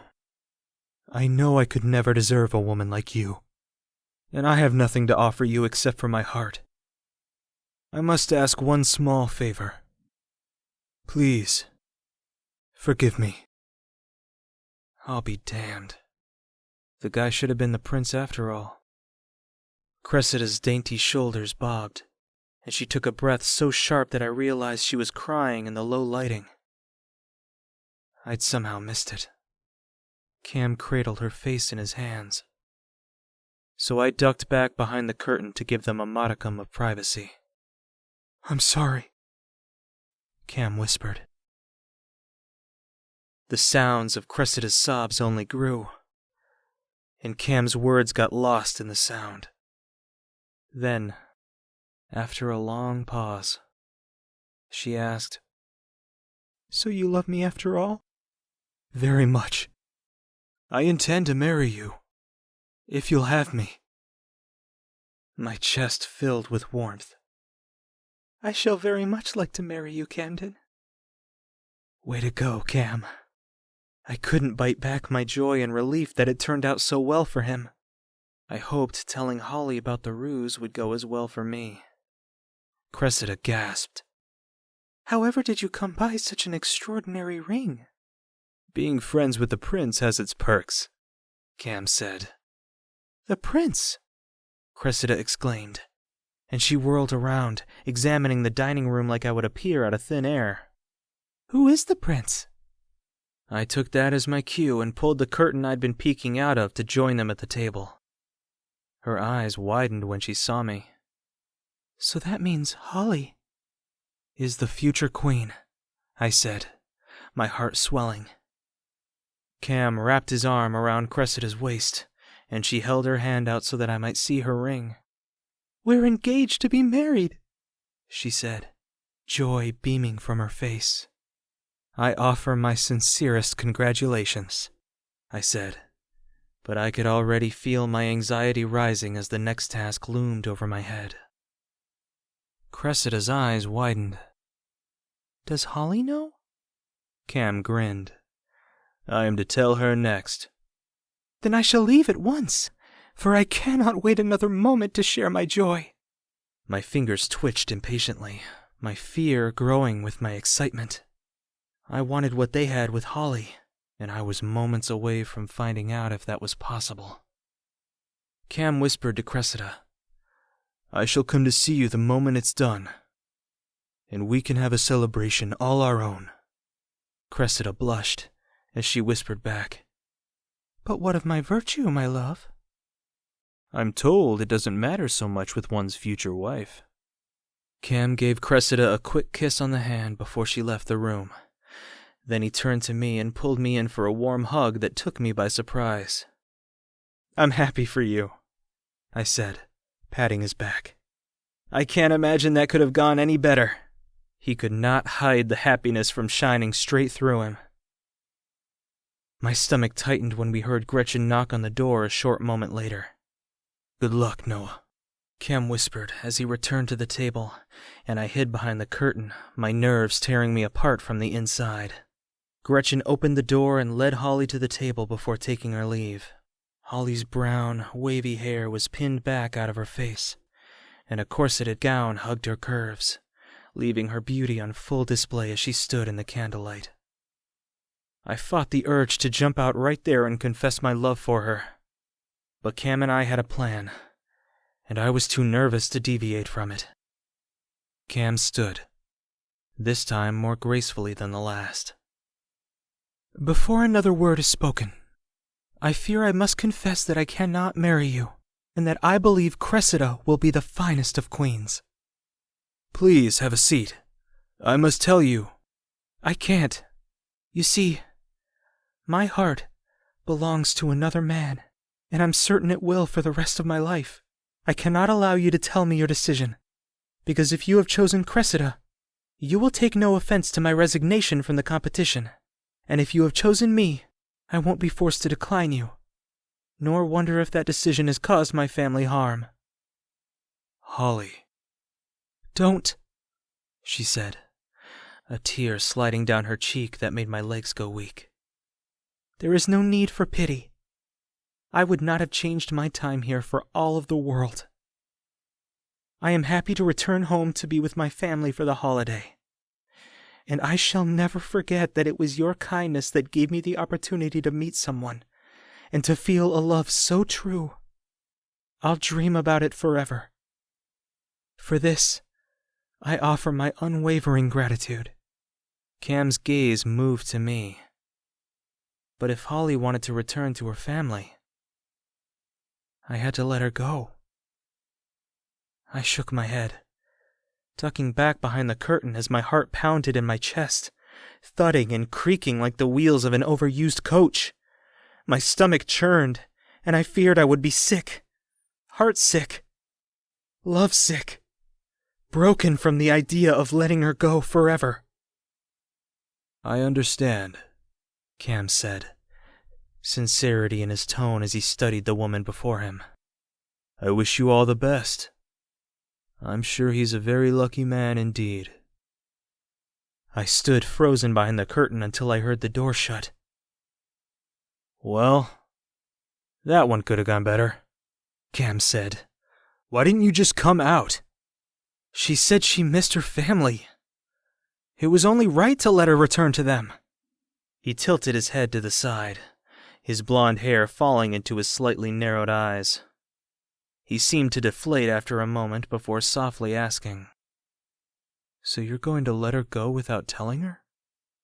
I straightened my jacket. I think I am. After watching you with Cressida, I decided I want to tell Holly myself, and somehow this didn't feel like the right time. I'll have another chance at the ball. He nodded. At least you know she loves you, he said, patting me on the shoulder. I just hope that by the time I get the chance to tell her I love her too, it's not too late. Cam insisted we share a meal, but while he was at ease and joyful, my worries seemed to stack on top of one another. On my way back to my room, Gretchen stopped me, a wrapped gift cradled in her arms. Cam told me what happened, she said, her eyes searching me. I'll find my moment, I assured her. I hope you do, she said, handing me the gift. She's quite a girl. Looking down at the parcel, I noticed a note rolled up and the ribbon wrapped around it. I opened it, reading her words as I made my way back to my room. For my love, I can never thank you enough for the memories you've given me. And I must tell you, your kindness and charm put the heroes in novels to shame. I knew I could not continue in the competition after I'd given you my whole heart. But please, do not mistake my quick departure for regret. My dearest wish is to see you again someday, and hope that I'll have more to offer you then. For now, I offer you this. Merry Christmas with love. Holly. My hands shook as I tore open the paper. Heart thudding as the wooden soldier my father had given me all those years ago was returned to me at last. The rush of memories I'd made with Holly knocked the wind out of my lungs, made more beautiful by the fact that she'd risked everything to make them with me. I, however, had risked very little. I wanted to hold her, to assure her that I would never leave her side, but she'd already left the premises. I'd selfishly held this competition during the holidays, taking the participants away from their families, so I wouldn't have to endure another Christmas alone. And I'd only just started to set it right. My penance was 3 days on my own until the ball, and I was determined not to spend it sulking. I could instead use the time to change Gladdenwell for the better. Maybe then I'd deserve her, and every Christmas henceforth would be as magical as this one had come to be. Chapter 13. Holly. I felt like a different person as the carriage pulled up outside my house.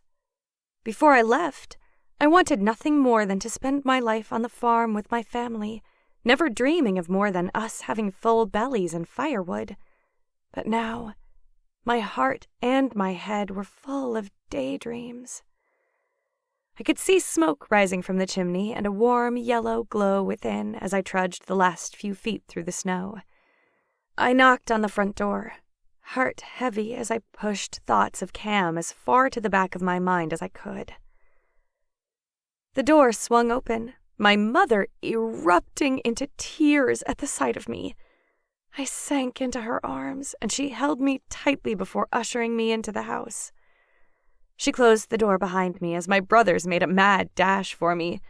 I drank them in, gleefully listening to them excitedly explain how the prince had sent provisions to everyone in the kingdom, and relief filled me to know that they'd eaten their fill every night since I had left. When it was time to tell them about my experience at the castle, I told them every detail except the ones that mattered. The atmosphere in my household was exuberant, and without the threat of starvation hanging over our heads, the 3 days leading to Christmas were a celebration unlike any our family had ever seen. I wondered, with the prince's generosity, if it could be possible to marry Cam, or if the splendor of the holiday had once again swept me away in fantasy. One night, while Bran and Gil were sleeping by the fireplace, my mother surprised me. "You seem so different in your return, my dear," she said as she ran her fingers through my hair. "Stoic, or perhaps lost in thought." I smiled, leaning into her touch as the warmth of the fire kissed my skin. "I'm just relieved to be home, is all. I missed you three so very much." Her head bobbed. "You never mentioned what you thought of the prince. Or perhaps you met someone else? Someone who isn't a prince?" I straightened, heart pitter-pattering in my chest at the very suggestion. There's no way she could possibly know that, right? What? Why would you even say that? Did I have the whole ordeal written all over my face? Or did my mother have some innate ability to read my every thought? I heard that the merchant's daughter, Cressida, got engaged during her stay at the palace. To the prince? I asked, feeling a rush of excitement. No. Apparently she fell in love with a servant boy from the castle. Camden, I believe his name was. I froze, heart stuttering to a near stop in my chest. That can't be right. I had always had 1,000 reasons to envy Cressida, but that was the first time I felt the harsh stab of true jealousy. It didn't make sense. I thought she had spent all of her time falling in love with Prince Noah. How could I have missed the betrayal right under my nose? A knock at the door startled me, and I pushed to my feet to answer the door, if for nothing else than to escape the horror of my own thoughts. "Delivery from the castle, miss, and an invitation to the palace ball tomorrow." I opened the door wide and watched in amazed silence as the footman pulled parcel after parcel out of the carriage, arranging them neatly by the door before he departed. My mother smiled. "These deliveries have been very regular," she said, with a smile that faded when she looked at me.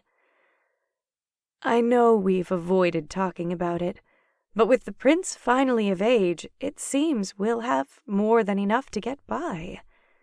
You'll have a chance to marry for love, just as I did. If the prince couldn't see how incredible you are, it's his loss." I pulled my arms to my body and forced myself to smile. "I'm not so sure about that, but thank you, Mother." I turned in early, curling up beside my brothers as my mom went through the items from the palace. She gasped as she pulled out a set of fine clothes for the boys, a glittering dress addressed to her, and a gown befitting royalty for me. Knowing I would not be able to match her excitement, I pretended to be asleep, even as she tried on her dress and danced silently around the room.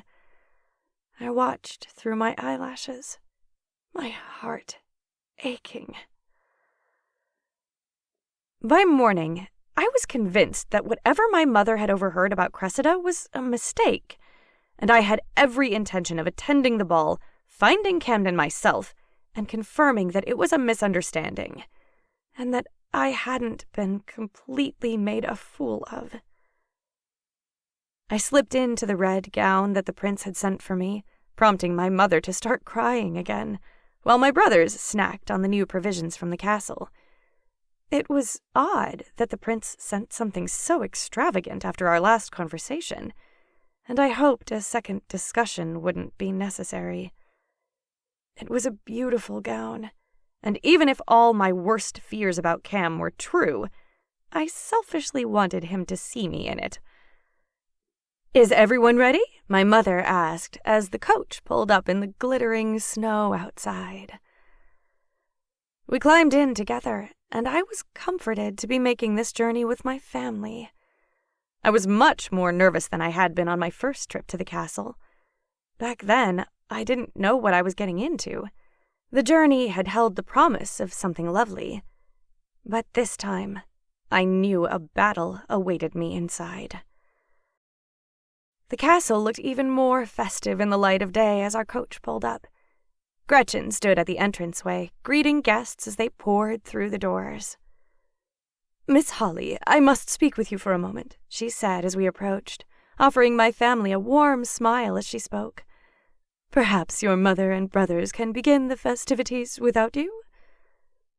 My mother mouthed, "Good luck," as she took the hands of both my brothers and followed the crowd toward the great hall. It was odd knowing the lay of the land of the castle, and it was stranger still to see familiar faces almost everywhere I looked, whether it was servants I'd met in my time there or other participants arriving to celebrate with their families. Gretchen led me away from the crowd and down the corridors to a room I hadn't been in before. She opened the door for me, gesturing inside as she said, "Please wait in here." "Am I in trouble?" I asked. But she was already halfway down the corridor. It wouldn't have surprised me if I was in trouble. After all, I'd broken every possible rule while in the competition, the most severe being spending the night with a cheating liar who was courting my friend. I paced around the study, mentally giving Cam a piece of my mind when I was struck by a pair of striking blue eyes on a painting above the fireplace. I backed up slowly to get a better look, my pulse rising as the 3 figures came into view. The king had medium dark skin and a full beard that made him look more distinguished than his ornate crown. The queen was fair-skinned, with blue eyes and a kind smile as she looked down at the 3rd figure. And then there was the boy, who was no older than 5, with black, curly hair and distinctive blue eyes, clutching onto a toy soldier with a blue coat. I stared, wondering how I'd been so foolish not to have uncovered the truth before. Every sign I'd ignored suddenly rang in my head, clear as day. My vision blurred as I contemplated the possible consequences. What had I done? I couldn't hide the truth of my recklessness, my impropriety, or my true feelings for the prince. I'd already told him everything. I stared at the painting of the toy soldier, trying to piece together what had been real and what had been a lie, replaying the entire competition in my head and filtering it with this new information at the forefront. My face burned hot with embarrassment, and the sudden urge to flee from the castle hit me hard. I turned, but froze at the sight of Prince Noah standing before me, his blue eyes sweeping across my face. He took a deep breath, and even before he spoke, my knees went weak. I am very sorry that I lied to you, Holly. Your Majesty, I said, bowing low. Prince Noah, I said, his new name sticking immediately. Noah, please, he breathed out in a whisper. Noah. I know lying was a terrible thing to do. Perhaps it was born of my immaturity. Maybe it was because I'd spent years as a recluse and couldn't face such a choice. I reeled, unable to slow my beating heart as he went on. I had every intention of watching the competition from afar to determine the true character of the participants. The thing is, I can't bring myself to regret the ruse fully, because in doing so, I was able to determine that you were the only possible match for me within moments of you entering the castle. My stomach fluttered, my heartbeat skipping as he stepped closer. He looked down, and I noticed that he held a small bunch of mistletoe gathered at the end in a red bow. I know you well enough to know that you will not give me a pass for lying to you merely because I'm a prince. But you have to know that not everything went to plan. I couldn't have anticipated the effect you'd have on me. You should know that I took such delicious liberties with you that night in the study because I just couldn't bear to stop myself.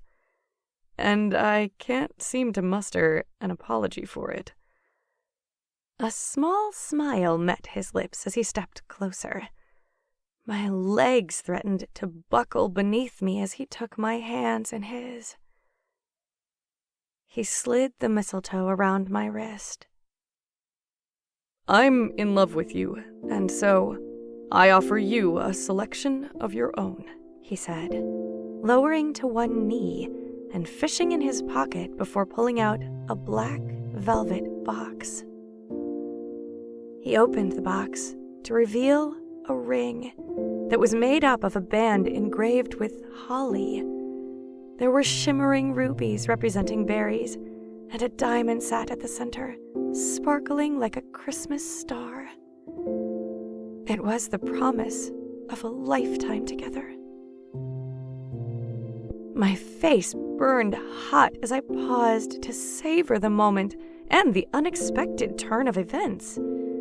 I had expected to come here to battle with the man I loved, and here he was, offering me the world.